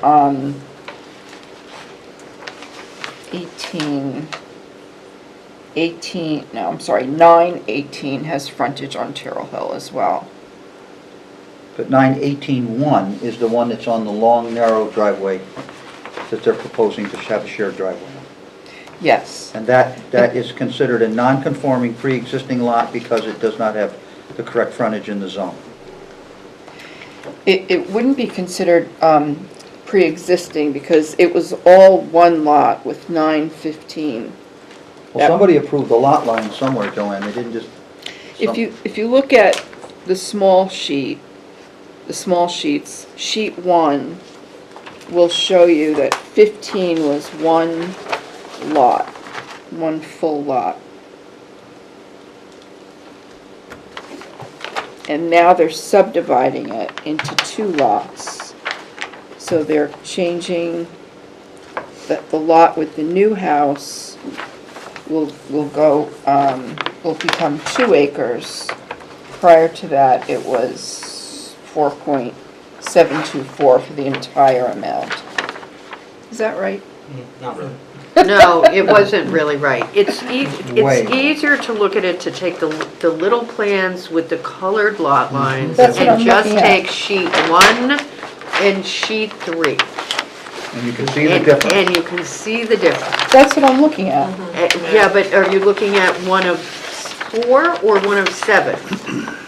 I'm looking at 1 of 4. All right, and then take And the 3 of separate 4. 1 through 7 and just put sheets So- 1 and 3. So I'll go back to my non-conforming question. On the green outlined map, it looks like lot 9-18 has frontage for a driveway, and it has a swamp for a frontage, which gives it the frontage required. Now, under the new plan, lot 9-18-1 has, I guess it has frontage when you share how they ran the dog leg out through the pond, plus the driveway itself probably makes it conforming, and I'm sure they'll confirm that when we ask the applicants up. Correct. They just gave it frontage in 2 locations instead of frontage in 1 location, For 918-1. for 9-18-1. Okay, now I get it. Can I ask that? Thank you. Is it standard to cut this frontage up like that? Like, is that acceptable, or is it the frontage supposed to be This is what they're continuous? asking for. Oh, well, no, Whether- but I'm asking us, like, is our rule that the frontage has to be continuous, or? I don't know what our rule is on that subject. I have to, Well, you can have more than one area of frontage, but you have to meet the requirement for the frontage itself. That's what I was asking. Right, you can split it up like this? Mhm. Okay, thank you. is this something you've seen before, Joanne? No, you don't see it very often. Which means you have seen it or have not seen it? I've seen it before, but you don't see it very often. It's actually not split up. I understand. You're not speaking yet. It's unfortunate that we've looked at a ton of plans tonight, and these plans are just more confusing than any plans we have. All right. There's no label, there's no... I think we'll bring the applicants in a second here. Does any more board members have questions for Joanne? Seeing none, we'll turn the floor over to the applicants. Thank you. My name is Eric Mitchell. My office prepared these plans. With me is Rob Steris, who is principal of Strategic Contracting Company LLC, which is the owner of the property. We were before you, I guess it was last year, on a lot line adjustment. These are 3 existing lots. We're adjusting the lines between them. We did withdraw that application partly because of discussion about the cistern and what needed to be done, but we also were looking into the possibility of perhaps doing an open space development out back and having more lots than that. What we decided to do is not to do an open space development, but to do the lot line adjustment between 3 of the lots that are there and take the 1 lot out back and subdivide that into 2 pieces. It's 31 acres now, and when we get done, we'll have lot 18, which is the remainder, which would be 19.97 acres, and the proposed lot 18-1, which is the reason why it's for subdivision, is 13.26. I'd like to do, if I can, just show you on here, this sheets 1 through 4 was only an exhibit just to try to help show what's going on. I understand perhaps it's actually got more confusing, but these lines are on top of what's on sheets 1 through 7. So there's multiple information, but over here, this is the existing lot line in green. So this is the existing house on lot 18, which is right here. This lot is non-conforming in terms of size and in terms of frontage, because this is all they have right there. This lot over here, which is lot 15, is currently 4 acres in size, and it has all this frontage down through here. Lot 18 in the back, which is currently 31 acres, has an access, actually frontage on Terrell Hill Road, right down through here, but it has all of this frontage down through there, which is over 400. So it has frontage in 2 places. So in terms of having access in 1 spot but 2 different frontages, this is an example. This is the way it exists today. This is how it is today. What we're proposing to do, which shows on sheet number 3, the clearest in the front.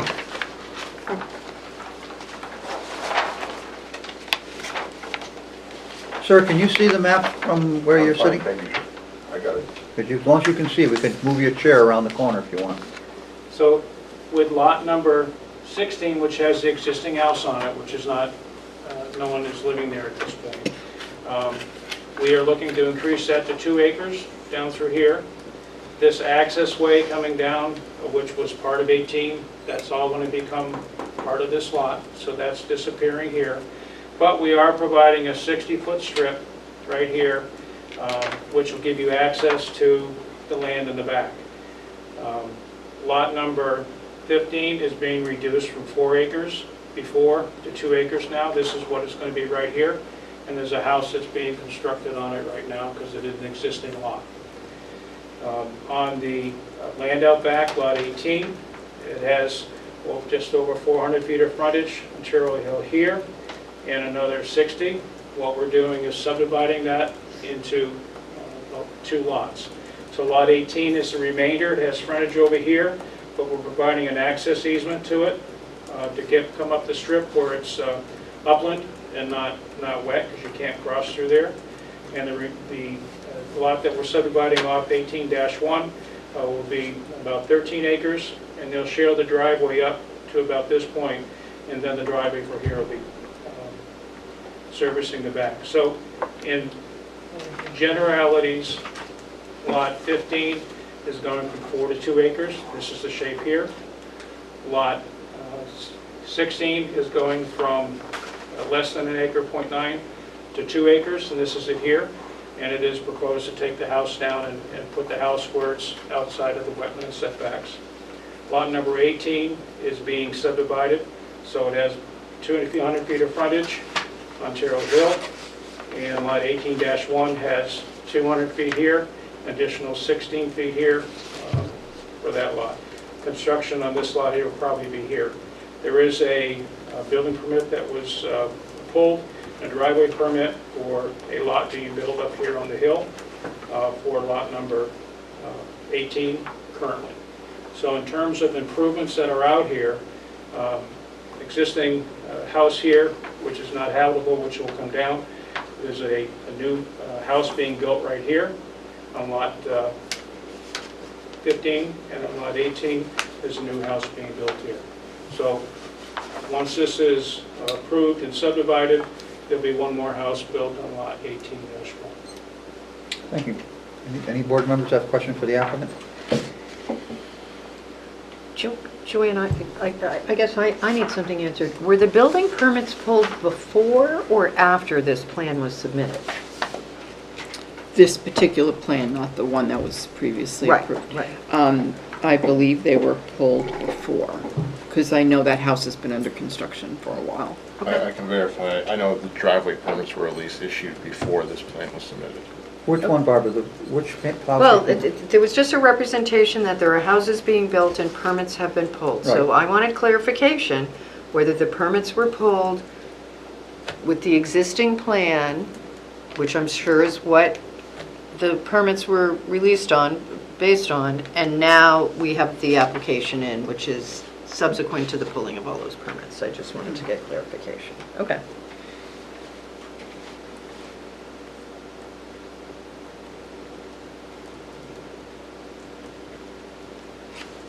So just to ask the question, because I know it needs to be asked and answered, what is the status of this project if it is now 4 lots and cistern regulations? So we did send this over to the fire department, and that's why you have an amended comment in front of you for this. It's on the table. Thank you. This one. Because there's a different administrator's report we're supposed to be working on. I just need to find mine now. It got mixed up with all my papers.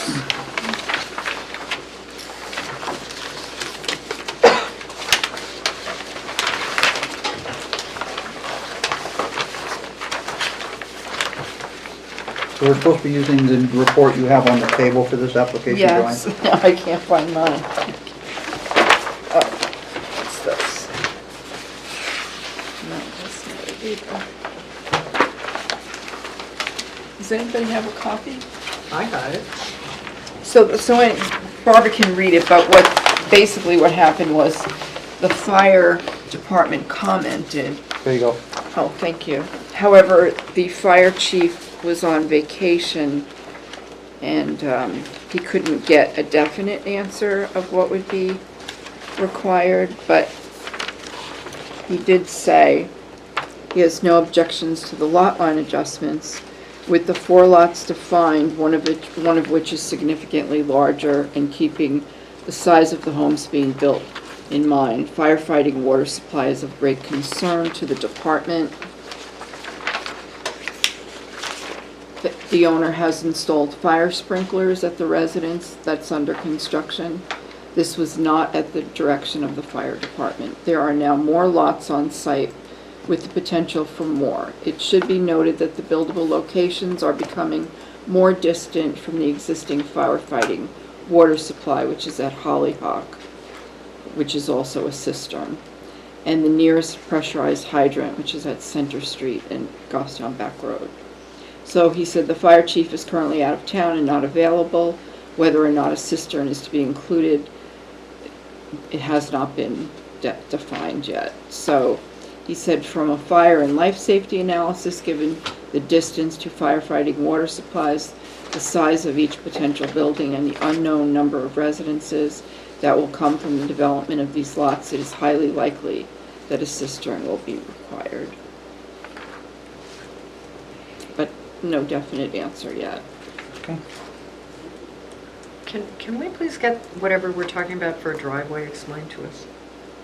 Sure. Could you explain the driveway proposal you're requesting for this subdivision of the two rear lots?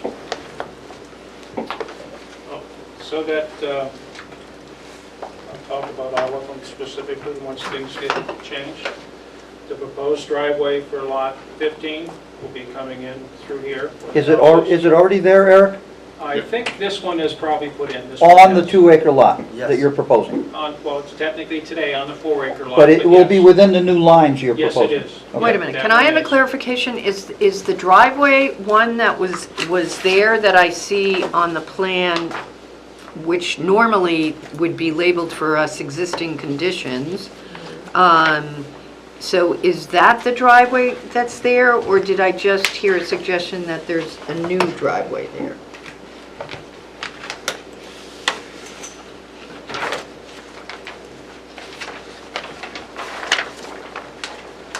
Did a driveway permit get pulled in conjunction with the building permit for the house that's being built on what would be the 2-acre lot?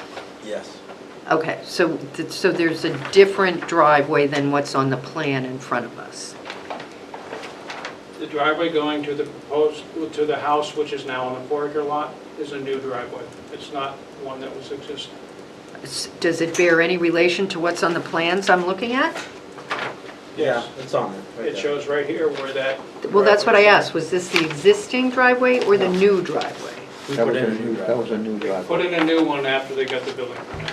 Okay, so the plan of my existing conditions isn't really existing conditions, it shows a new driveway.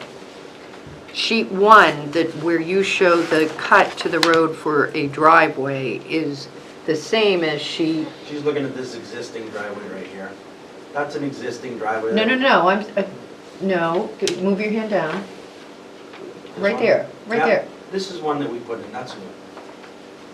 That's there now because they got a permit for it. So Yep. it is classified as an existing driveway for discussion purposes. On this 4-acre lot, which is lot 15, Yeah. the access which is actually paved a little bit, is this one that's right down here.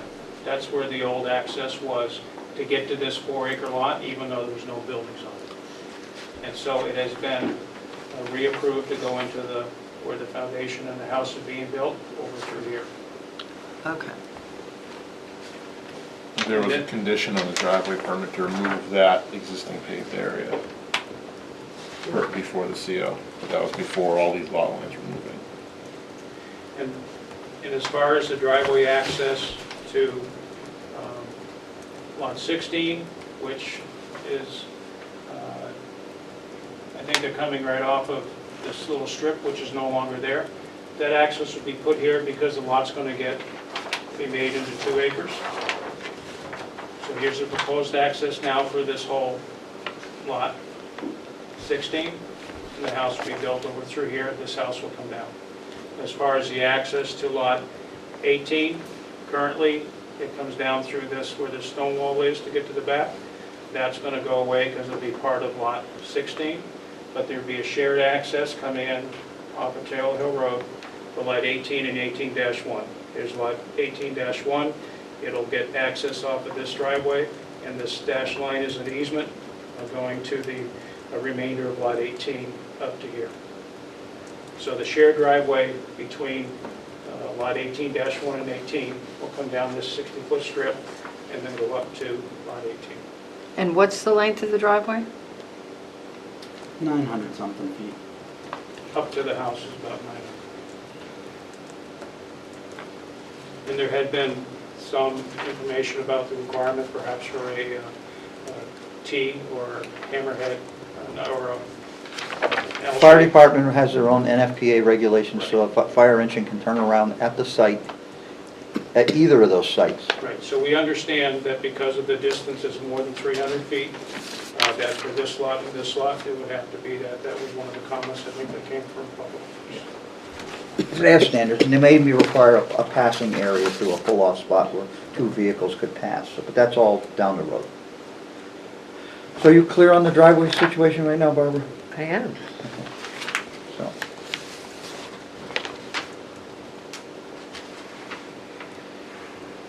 You know, if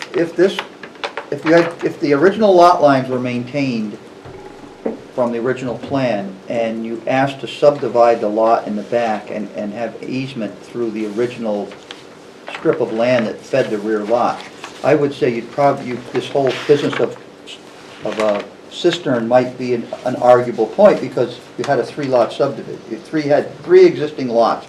You only asked to subdivide one of the 3 lots. But now that you've moved all the lot lines around, now it's a different subject. Now it's a 4-lot subdivision, and the fire department, I think, is going to be well within their rights to ask that a cistern be installed if that's what the recommendation comes from the fire department. I'll also say for the record that I am vehemently opposed to all shared driveways because it's bad planning. You have 2 people that may be of opposite ideas about how they want to maintain driveways and how they want to pay for driveways and how they want to pay for repairs. And I think it's bad planning to have a shared driveway. A shared entrance on the highway and then you split off right away, I can go with that. But when you start having 900-foot shared driveways, that's bad planning, and I don't really like that at all, to be honest. So it's not actually 900 feet? Well, is the shared portion? Whatever the shared portion is more than I like to see, Probably because about people will 500. always fight only over 500. when it's time to pave it, or who's going to pay to snow plow it, or everything else that goes with it. So that's just my personal opinion, and I stated that on the record many times before. So board members, are we looking at a continuance here because we're waiting for fire department comments? Well, we also have some other There's waivers. reasons Yeah, for well- continuing. Yeah, go ahead, please. That are, part of Scott's comments as well. But I had a question here. Do you want to act on the waivers No, I this want to evening? hear the waivers. We haven't even heard what they are yet. Okay. There are 3 waivers. One is setting the monumentation at all corners. The second one is lot lines within 10% 90 degrees. And number 3 is requiring underground power. And those are subdivision development regulations? They are, yes. You doing it to this house too? Into that house? So, we can talk about the waivers, but I'm not prepared to act on them tonight. Mr. Chairman, I can just give you some input on those. Please. You can act when you want to. The waiver for setting of monuments is only the monuments on lot 16 that are underwater in part of Terrell Pond. It's not that we're trying to avoid setting any monuments, but it's just the one that's underwater in the existing lot line, we're proposing not to set those, but all the other monuments would be set. The other waiver for underground power, Rob has just indicated that he is putting in underground power. Initially, we thought there's a pole coming off the road, it may be a pole going in, but he is underground power, if I remember correctly, to both the existing foundation, or the house that's being built on lot 15, that is underground from the street, it's not overhead, correct? He will do underground to the proposed house on lot 16 once the old house comes down, so that will be done, and he has underground already going in for conduit to go up to the house and back. So the waiver is not required So we anymore. can strike the underground power request waiver? Yes. Okay. And then the second one, which was the last one, is lot lines are required to be within 10 degrees of 90 off of the road. On the lots between lots 18 and 18-1 that we have here, this is maybe within 20 degrees through here, but there's no access coming off of Cherry Hill Road, so there's no Usually you do 90 degrees, so people say, yeah, that's where my lot, I know where it is, and it doesn't bend, and they know where everything is. There's no building or development or anything going on here.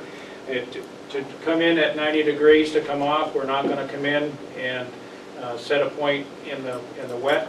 To come in down through here, just to set a point here, just to go back in, just to make zigzags, didn't seem to make sense. So that's why we're asking for it. All the other lot lines are within 10 degrees of 90. It's just the one coming out of Tail Hill Road, which there will be no development down on that end, and that's why we're asking for that waiver. Can you tell us why the lot line on adjusted lot 9-16, where the existing old houses is going to come down, why does it have that crazy triangle built into it? Was that to achieve your 2,000, your required? Go back to that last panel, Eric. It's existing. That is an existing? That's the existing Okay, lot. thank you. Yep. That's nothing you're proposing? No, it is not. Okay. Oh, yeah, I'm sorry, I didn't look at the green one. All right.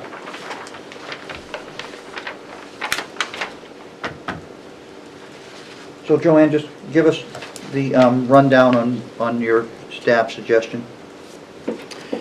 So we've had all of the departments take a look at this, and Conservation also met with the applicant last night. I should read that into the record. The commission discussed and stated they are very much appreciate the applicant's proposal to remove the house on map 9, lot 16, and relocate it out of the wetland district buffer. The Conservation Commission recommends that the inner 50 feet of the buffer on map 9, lot 16 be marked with aluminum metal, no cut disturbance placards to protect the wetlands on that lot. We have some things we're missing. We need some easements for review.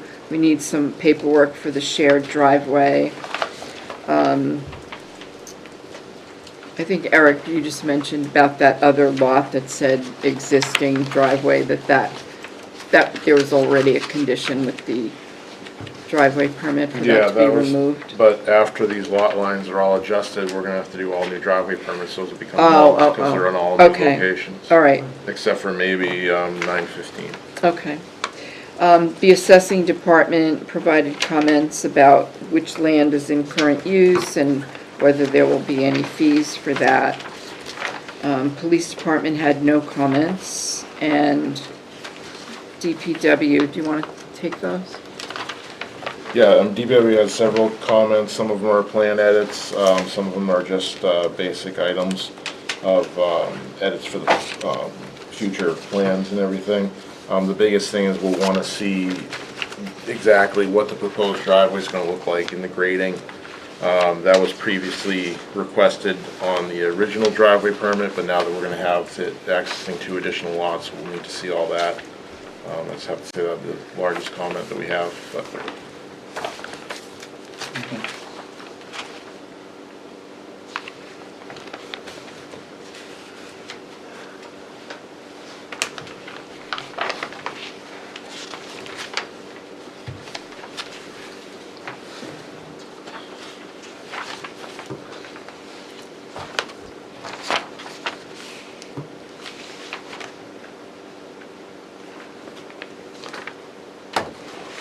Okay, board members, do you have any suggestions or comments or ideas? What are we doing?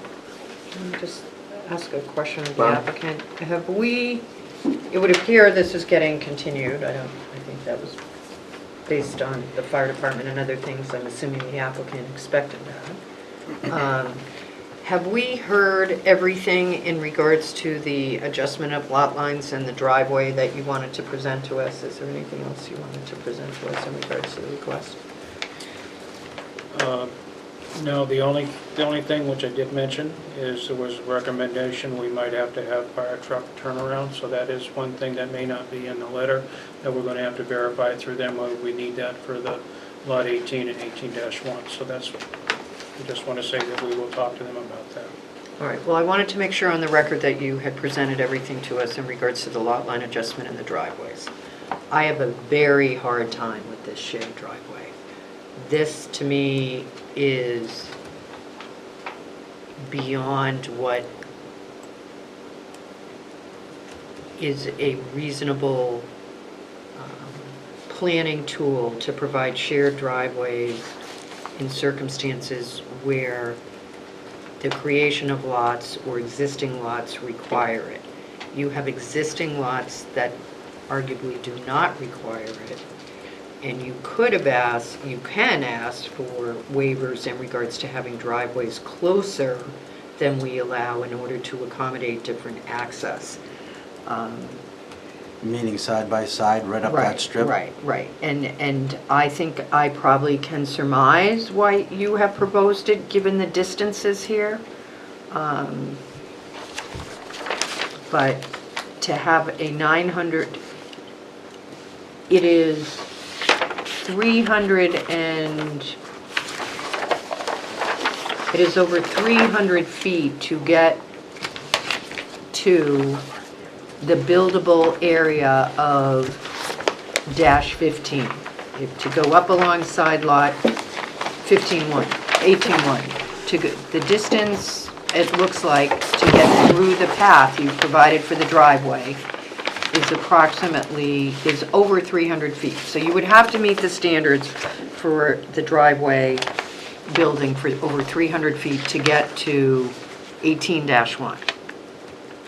Buildable area. And I understand you're talking about an easement then to get up to the other lot. But there's a reason the lots were configured the way they are currently, and it's because of Terrell Pond, and it gave you access, it didn't give you, it gave the lot an access point, whether it was being used or not.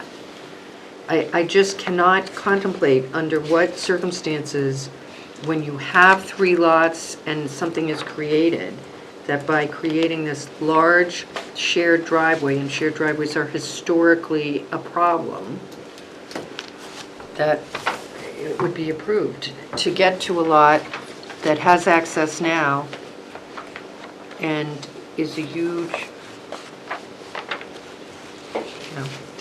it's a wet parcel, we don't know.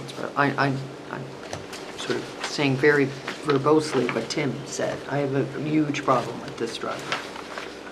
Eric? Yes, I'd just like to say that one reason why we're doing this, yes, there is an additional lot being created, but lot 16, which is less than an acre now, and it abuts the pond, we are making it, it's non-conforming, pre-existing non-conforming, we are making it conforming by making it 2 acres. The access to get to lot 18 out back actually goes right beside it now. It's going to be in the middle of the lot once we make it 2 acres. So we still have to find access to get out to the back to lot 18 and then also 18-1. And the access currently, which goes to the 18, if nothing was to change, is only like 20 feet wide. So to be able to give an access that's 60 feet wide, even though it's shared, it's just my opinion that that's better than just a 20-foot access to go out to the back, next to a house that's on less than an acre, next to the pond, all within setbacks. So and this is the trade-off of what we're doing. We're making the non-conforming lot conforming. We're building the house outside of the wetland setback, and we're making an access which is going down a 20-foot strip today, going down a 60-foot strip, and it's all very flat. So that's the reason why we're looking at doing this. As compared to leaving it the way it is now. Yes. Right. Well, I also see something here that our regulations for a public road are 60-foot wide right-of-way. So in the event that this would not be approved, you still have the option to build a town road in there and do whatever you want back there. You have options with this plan that you're asking to have approved. And that could be, but just as an observation, we looked at doing an open space development out back, putting much more lots in. I don't remember, 10, 12 lots or something like that. It just seemed to say, okay, what's going to happen, what has to be done and all that. It seems like it's better to have a 13-acre lot and a 19-acre lot instead of a new road with, a bunch of lots that are, around an acre in size. Right. All right, guys, I think, Barbara, I was going to open the public hearing for a moment. That's fine. So, you want to ask a question, Kimberly? Yes, I'm sorry, I do have a question. So it appears that there was communication to the Conservation Commission about removing a house And removing the existing house on 16? Yes. So you don't show the potential buildable area and 4K area for that, you only show the existing house. So by us approving the plans as presented before us, it shows that that house is staying. But you have told the Conservation Commission that house is coming down? Yes. Yes, we can put a note on the plan to say that house is to come down, right? Well, do you have the 80 by 100 buildable area and 4K area for the future house on that lot? Not shown, I'm sure they can provide it to us, but it's not, they didn't put it on the plan. Well, but that's the question. I understand your question, it's a valid question. We do have a test bit that is shown, but you're correct, the buildable area square isn't there in the 4K, but that can be added to the plan. The house is not expected, that's part of a condition of what they're trying to do is to take the house down.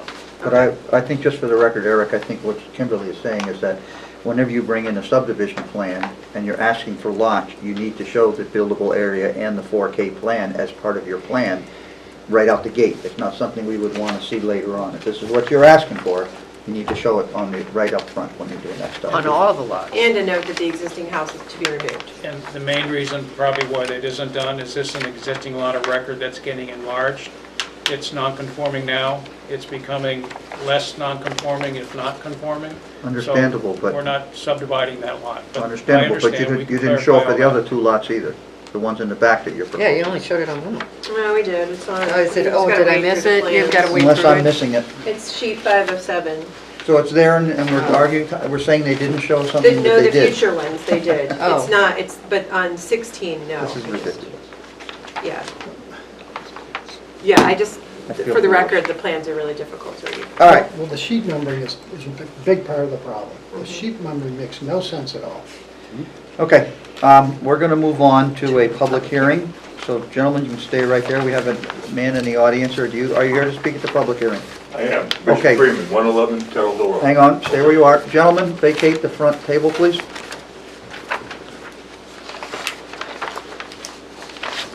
At this time, we're going to open a public hearing.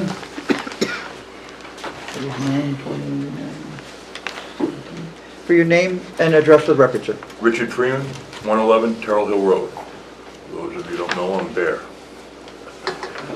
I'm opposed to this for the simple reason is there's been a lot of work being done back there before permits were pulled. Before they started anything back there by lot 18 in the back, and there was eagle's nest out there, the trees were being knocked down, and I addressed that with the planning board upstairs, and they said that he didn't even have a cut permit at that time. There's work going on out there now, I don't know, what they have for permits, but when he first started this, I've been in that property 5 years before he came.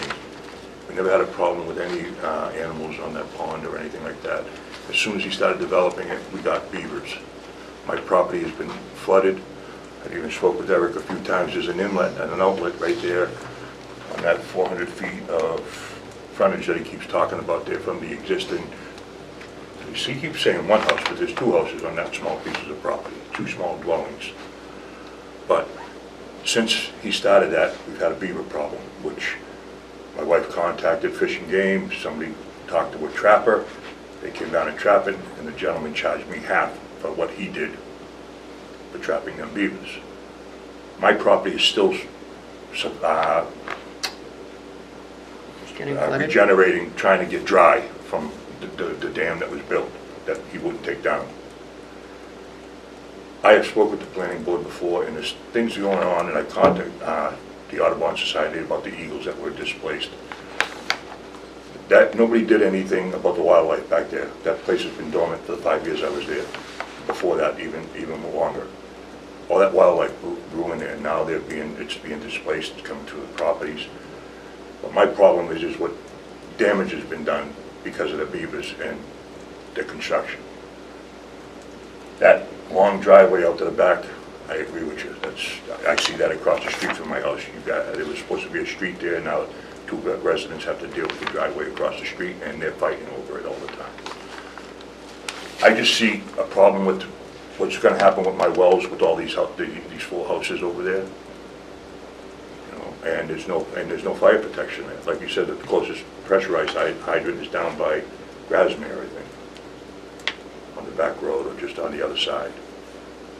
Yeah, close, and then I heard at one of the, I won't say select board meeting, but actually you have to meet the candidates. A couple of the select people want to get rid of that fire station at the end of Terrell Hill. I mean, what protection is that going to provide for the new developments? I just think you guys need to take a little bit bigger look at what they're doing there, because there's been things being done there that some people didn't know at the time, and now that it's after the fact, they got the permits. Like I said, I just want to see things done right there. I don't want my property damaged anymore because of the construction there. If you want to come by and look at the trees that are still down from the beavers and the shoreline was past the fence on my property. It came 10 feet, 7 inches into my property when the beavers came. Can't get any restitution from him because you can't prove that he caused it. But obviously, I just, some of the things that have been mentioned here, like I said, he says one house on that property, there's two. And there's a runoff there, what do you call that? Because we talked about, it gets jammed up, sometimes you throw a pole through there and try to clean it. The culvert there. That culvert was a problem when he was starting that construction back there. Got to look into that too. Okay. I don't care what they build there as long as it's done right and it's done by the law. And to me, like the Eagles, they're gone now, I mean, and their nests are gone. But wildlife is what I'm looking at there. Okay, sir. Thank you. Thank you for your comment.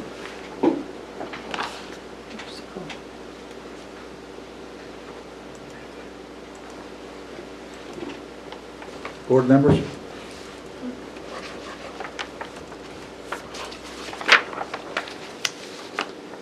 Joanne, what is our next meeting? Where's the agenda? Huh? Yeah, I won't. Thank you for reminding me. Close the public. So if you're looking at continuing this, I would recommend that it be continued to either September 8th. Which has 4 applications on it right now. Or the next meeting after that. 22nd. What is it? 22nd. 22nd. What am I missing? We don't have any meetings in August at all? No, the second meeting in August is always off the calendar. We never have a second meeting in August. That motion needs to be made, I think. And we have a first meeting in August 11th, and there's nothing on the agenda for August the 11th. Correct, so I was going to ask you tonight to cancel that meeting as well. Because there's nothing on the agenda.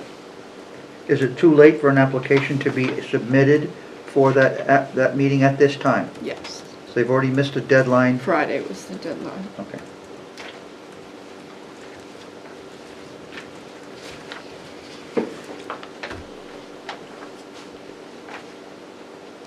Well, it's the only thing, it's the only thing we're waiting for is fire department comment at this point? And then there's a few comments from And decisions on waivers. waivers, and there's a few comments from DPW. Yeah, we'll need revised plans with additional information. Oh, you will? Okay. Well, we can either continue it, or we can someone can make a motion to deny. That's it. That's our 2 remedies at this point right now. You have to have reasons for denial. I know, I'm just saying, and they have to be stated in the record. And they have to hold up under the law.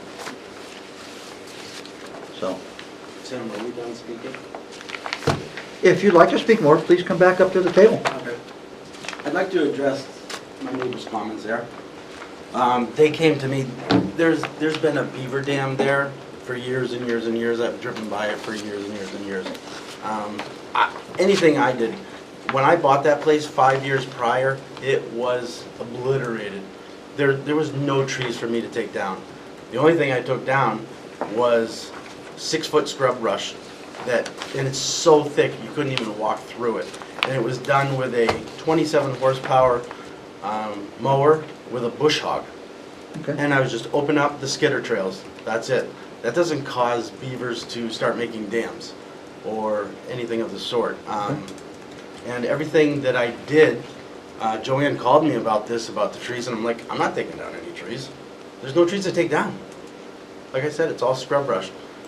When they contacted me about the beaver, I said, what do you want me to do about it? And they said, it's your land where the dam is, and they offered, I didn't charge them half, they offered to pay half.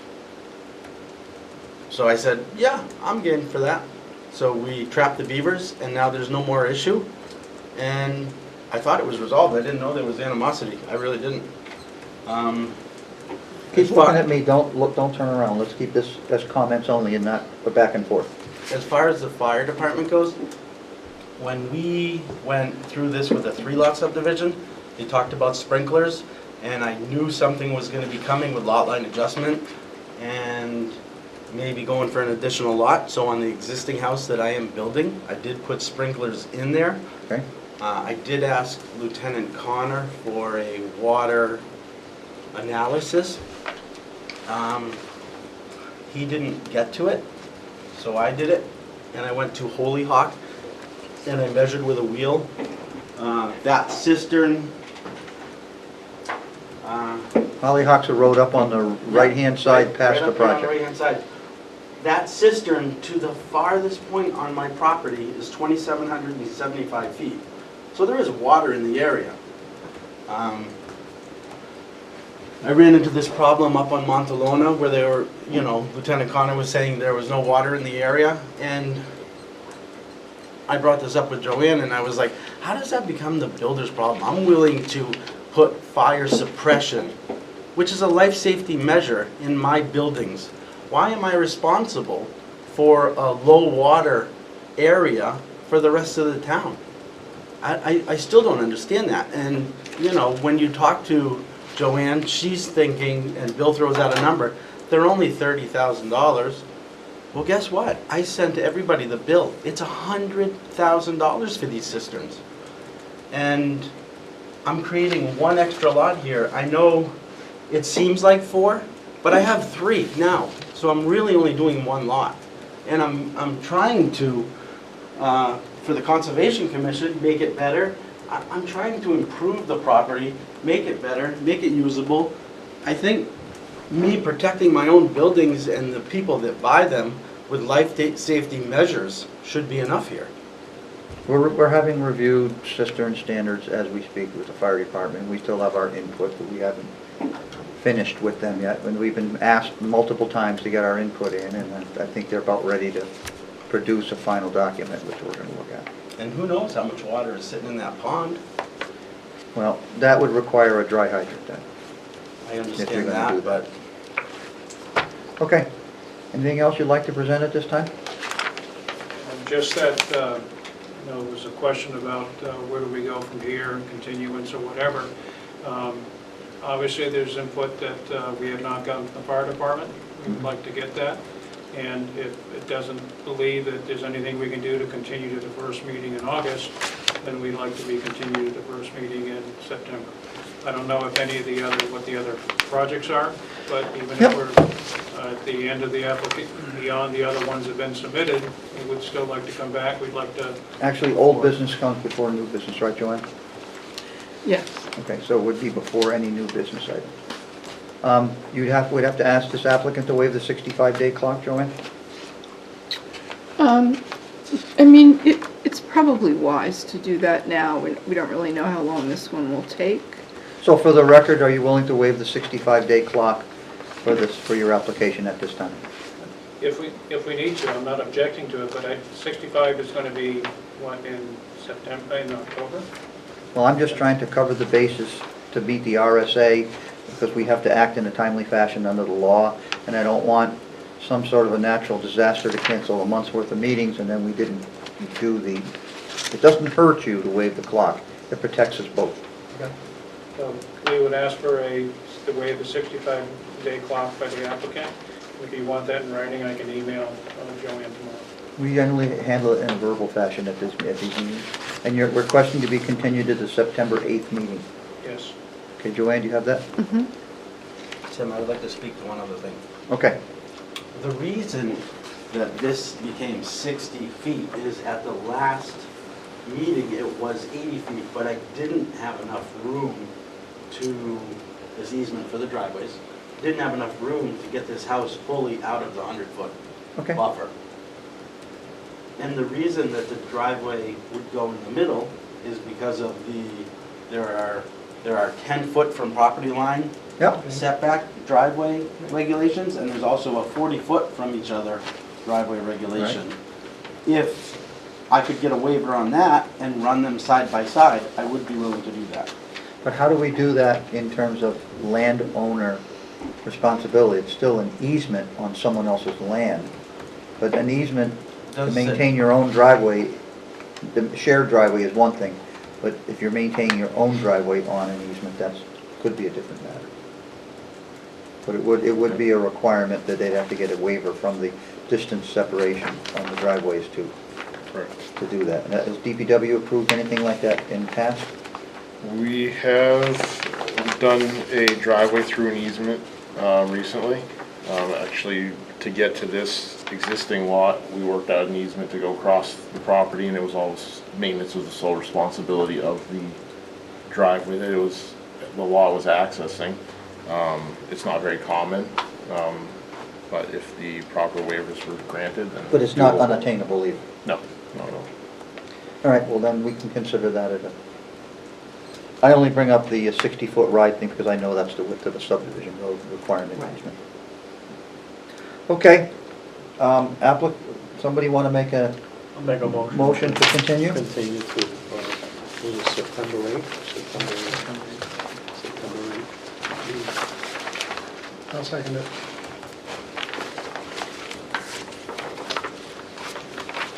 Motion's been made to continue this application to September the 8th. It is an old business item, so it would come before the new business items. All those in favor of the motion say aye. Aye. Opposed? Abstentions? Motion's granted. Thank you. Thank you. Did we beat the 10 o'clock deadline? Yes, we did. Thank you very much for your brevity. I get up at 10 after 4. I like to go to bed at night. Joanne, I have a question for you regarding a past application. Over on the roundhouse on Church Street that Eric Fletcher owns, did he get permits to do work there that were granted from, did we give him subdivision approval or a plan approval of some kind over there? Yes. As I remember, a condition to that plan approval was to move those boulders so that they're not, the parking for the hair shop is not in the public right-of-way. You remember, you have recollection of this? I do. And I drove through there the other day and it clicked in my mind that no one ever moved the boulders yet. Now, has he received certificate of occupancy for anything? No. You know of? No. Well, no COs until those boulders get moved. Right. Okay? I That want was that a on the record. condition. Yep. Because that was, he agreed to that at a public meeting, that he was going to move all that to assist with the parking there. During the winter time, I had asked him about that, and he told me that they were already moved, but it was covered with snow, and I couldn't It tell. doesn't look to me like they've moved very far from what I can remember. I didn't Yeah. get out and take any measurements. They're supposed to be completely out of the right of way. He hasn't said anything. As a matter of fact, didn't we agree that his parking was going to be on his land as well and not in the right of way? Was that an agreement we agreed with him? I believe that's correct, and yeah, he claimed the same thing, that he moved them already, but I don't think I ever went out there and verified, like, found the pins, measured a parking spot setback. Well, I think that would be something that would be well worth our effort if we wanted to pursue that. He's still working on that site. I understand that, and I know money is tight and, you know, everybody's, but a condition is a condition. And if a CO's granted there prior to those boulders being moved, I'll be very upset with that, so let's make sure we get the stuff done. And Eric, what's going on with the guy down on Larch Street? We talked about his parking, cutting his driveway out. I go by, looks like nothing's happened down there either. Nothing's happened. We're gonna probably send out a secondary letter. Okay. And follow up from the, You didn't know? no, nothing's happened at this point. Okay. Anybody else have anything for this board tonight? Do we need any? So I have two things. Oh, I didn't even look at that. Tell me what it is and we'll vote on it. I don't care. No, we don't have to Whatever you do want anything. I didn't know if we needed to discuss anything. Yeah, I wanted to just Please, explain Joanne. something. So, What is it? this is more of the same that I handed out at the last meeting. This is actually a lot more specific and understandable than. You don't have to read the bill. Right. So it talks about different changes that they've made to the land use laws. And one of them is training. They're not making it mandatory. It's still optional, but they're encouraging it. The other one I spoke with you about at the last meeting was the publication of fees. And I've mentioned that to Derek, and he's going to collect, we have a master list of fees. He's going to take out those that pertain to any land use, like driveway permits would be one of them, fire permits, sewer permits, all of that would be included in that list. And they have to be published, and if they're not published by August, I think it's the 23rd, which is when the law goes into effect, the applicant would not have to then pay. It would be free if we don't abide by that.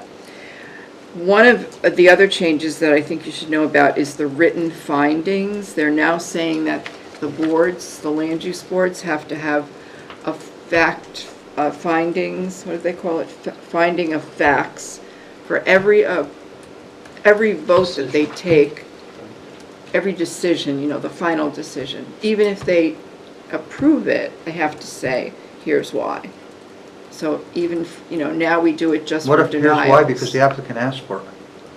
Well, we have to say according to it meets this, it meets that, that kind of thing. We have to Oh, refer God. back We need to to the document ordinance. how we arrived Yeah. at our decision. The reason being, and it's stated in there, is that if this were to go to another board or another court or a tribunal or something, that they look at it and then they'll understand the reasons for your decision. Those are the three biggest that would affect this board, but certainly if you have time, read through this handout. It's pretty Patty informative. sent out the email. She did? Okay, they did. okay. And then the other thing is we need a vote for canceling the meetings in August. Yes, I don't think you need to cancel, you need to vote on the second one because The chair can declare the meeting, I can declare there's no meeting on the 11th because there's no applicant. We don't need a motion on that. And Okay. I'll make that declaration right now. The chair is canceling the meeting for August the 11th. The other one was not part of the calendar that you adopted. It's no longer on the calendar. So you've already pretty much said you're not having a meeting. So we'll need a motion from someone about so we don't need a motion for either one, No, since it's not on the calendar. that's right. Perfect. Motion to adjourn. Any other business before I accept Bill's motion? Barbara? Joanne, what is the status of the development reg modification? Because Oh, yeah. some of this sort of overlaps with some of these new things, and I need to tell you, I'm really concerned about this new thing, because if you come forward with a recommendation for approval, we're gonna, as a board, we're gonna need more than what we've gotten. There's gonna have to, I don't know how we're gonna work this logistically, because there's going to need to be findings of fact, and Yeah. that's not gonna be something we're gonna be able to wing at a meeting. No, it'll have to be written in the report. Which staff means that report. we're making, which means that staff is essentially, instead of is doing more than recommending. I mean, it's sort of a nightmare, because you're essentially coming up with Could we have a cheat sheet with several facts that we can just pick from the one that's appropriate, and we can plug it into the approval? In other Maybe words- something like that. I mean, and on the same context for denial, if you prepare a report for us that's got this thing of reasons to deny, I mean, I don't know why they that would seem to me to be reasons for appeal on itself, because Right. nobody had the public hearing before they heard the recommendation. Right. And from what I was reading today, it's in another document, it said you may want to consult with your attorney to get reasons for denial, because if this ever were to go to court, you want to have as many reasons as And possible. you have to meet the 65-day clock in the meantime. Right. Or get a waiver of the 65-day clock as we did this evening. This was all tacked on to some other bill at last minute. Okay. I don't know why. And that's not unusual to create a menu of findings of facts that you Yeah, that keep we could just supplementing, plug it in and at then the you can meeting. pick and choose from them which ones you're going to plug But in for your decision. NHMA really ought to be contacted about. They doing- are coming out with some guidance, and there's also a Some standard. webinar that I'll be attending. I August think it's the 11th, I first saw- meeting. yeah, that's what- First of August. Okay. Because it's All right. effective August 23rd. Before I accept Phil's motion, I had one other item, and it relates to the condos across from the Villa Augustina. I was holding the developers' feet to the fire to make sure all the plantings were done prior to any COs being issued. They look like dead trees. Well, they came from Jersey, that's where you used to live. So they, they brought those trees from New Jersey. So, Yeah, but when? 2 years ago. no, they just brought them up because they couldn't get them anywhere else. So anyway, the long story short is that I've been holding Joanne's feet to the fire to get this project to meet the conditions of approval for our site plan. One of the conditions of approval was that all the plantings had to be completed prior to COs being issued down there. Well, I go by and they're still working on plantings, and I notice that people are living in the condos. So I inquired and found out that the town administrator had reviewed our development regulations.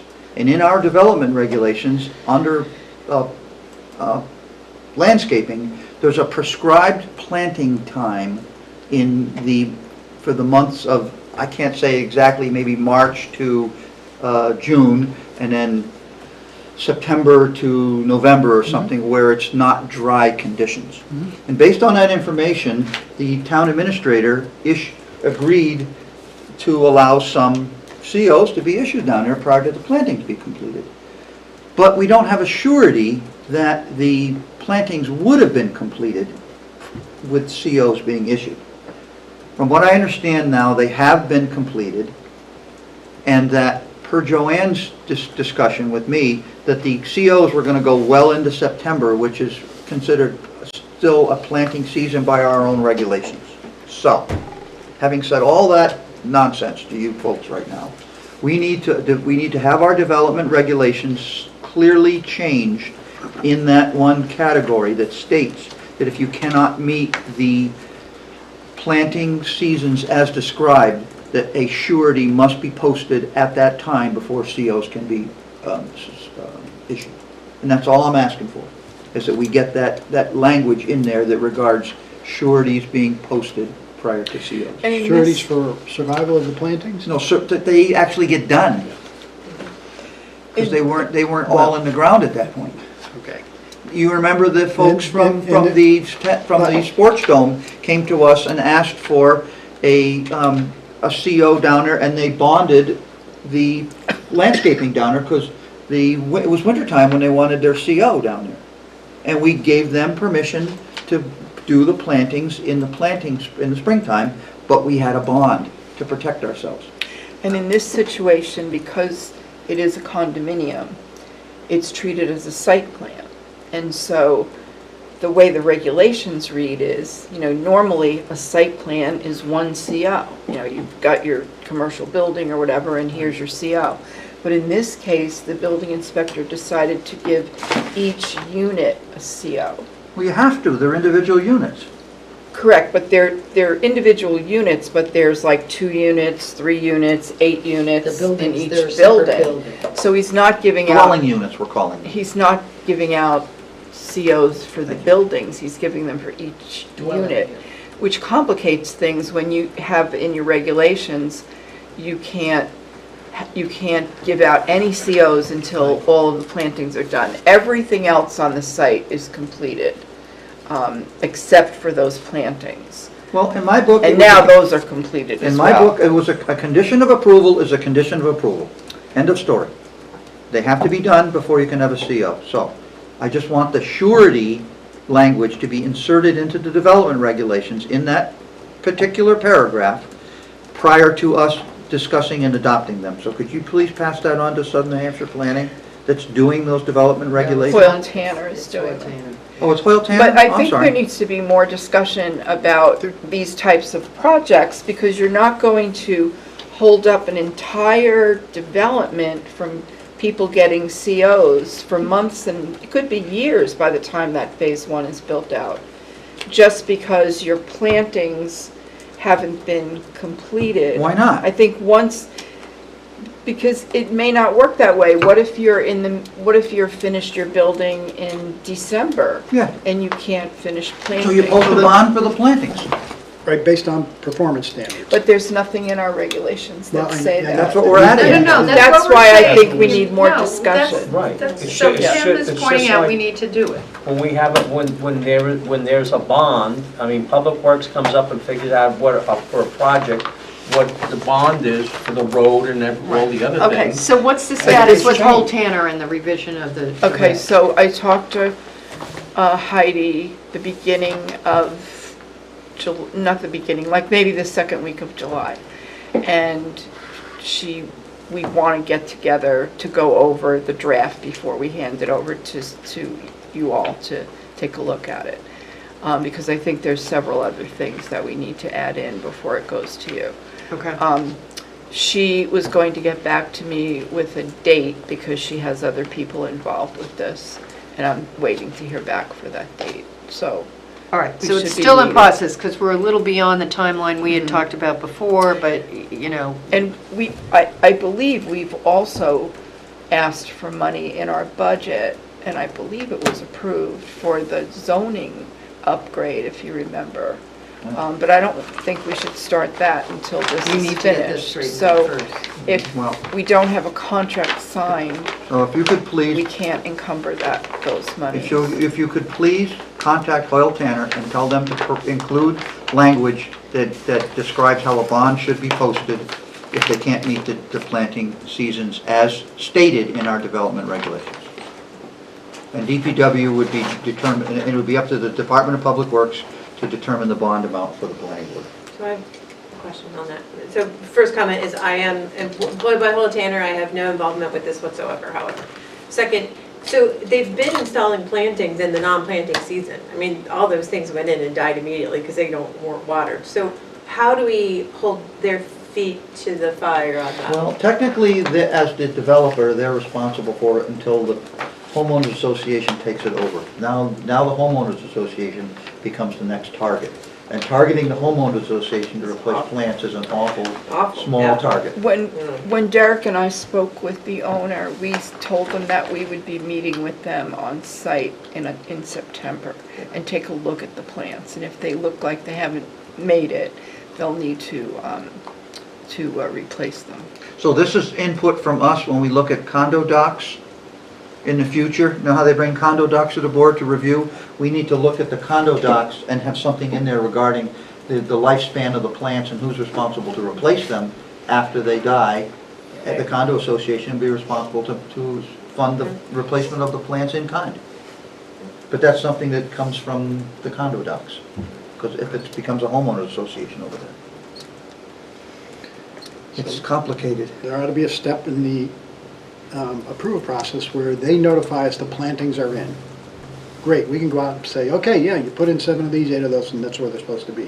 But there should be a performance standard that says after 2 years, there should be 75%, for example, successful establishment of vegetation, if not replant it. Yep. And keep doing it, Well, as long as it okay. takes until you meet the performance standard. Those are required, this requires a staff discussion with Holt Tanner, because Yeah, I by the understand. time you're at that, you're not talking about the developer, you're not talking about a homeowners association, you're talking about a condo association, which is a different animal. And the condo association will come into effect at a certain point as Yep. to how many units are sold, which is all part of the condo docs. So the developer could technically be out before all of the units are transferred. Yeah, that's all. So, yeah, so it's a whole nother thing. Okay, I think it's time to conclude our meeting. David, you have something, sir? Joanne, you put on a desk a zoning action on We said no Prospect Street. comment. Oh, That was the no comment at the I beginning. was asleep for the first 5 minutes. That was Oh, okay. Oh, good thing my phone went off and woke you up. Are you awake now, Dave? Zipped right through it. Dave, are you awake now? Did I second Bill's motion? Nobody seconded it Could you yet. please remember to put fees on a sewer commission meeting so that we can make sure all our fees are posted so people don't have to not pay fees? Okay, Phil already made a motion to adjourn and Dave seconded. That was might have awake been for our that. longest motion of the night. All those in favor of adjourning, say aye. Aye. Thank you very much for everyone. Thank you, GTV. Impressive, Tim, Good job, before Tim. 10 o'clock. I know, that was amazing.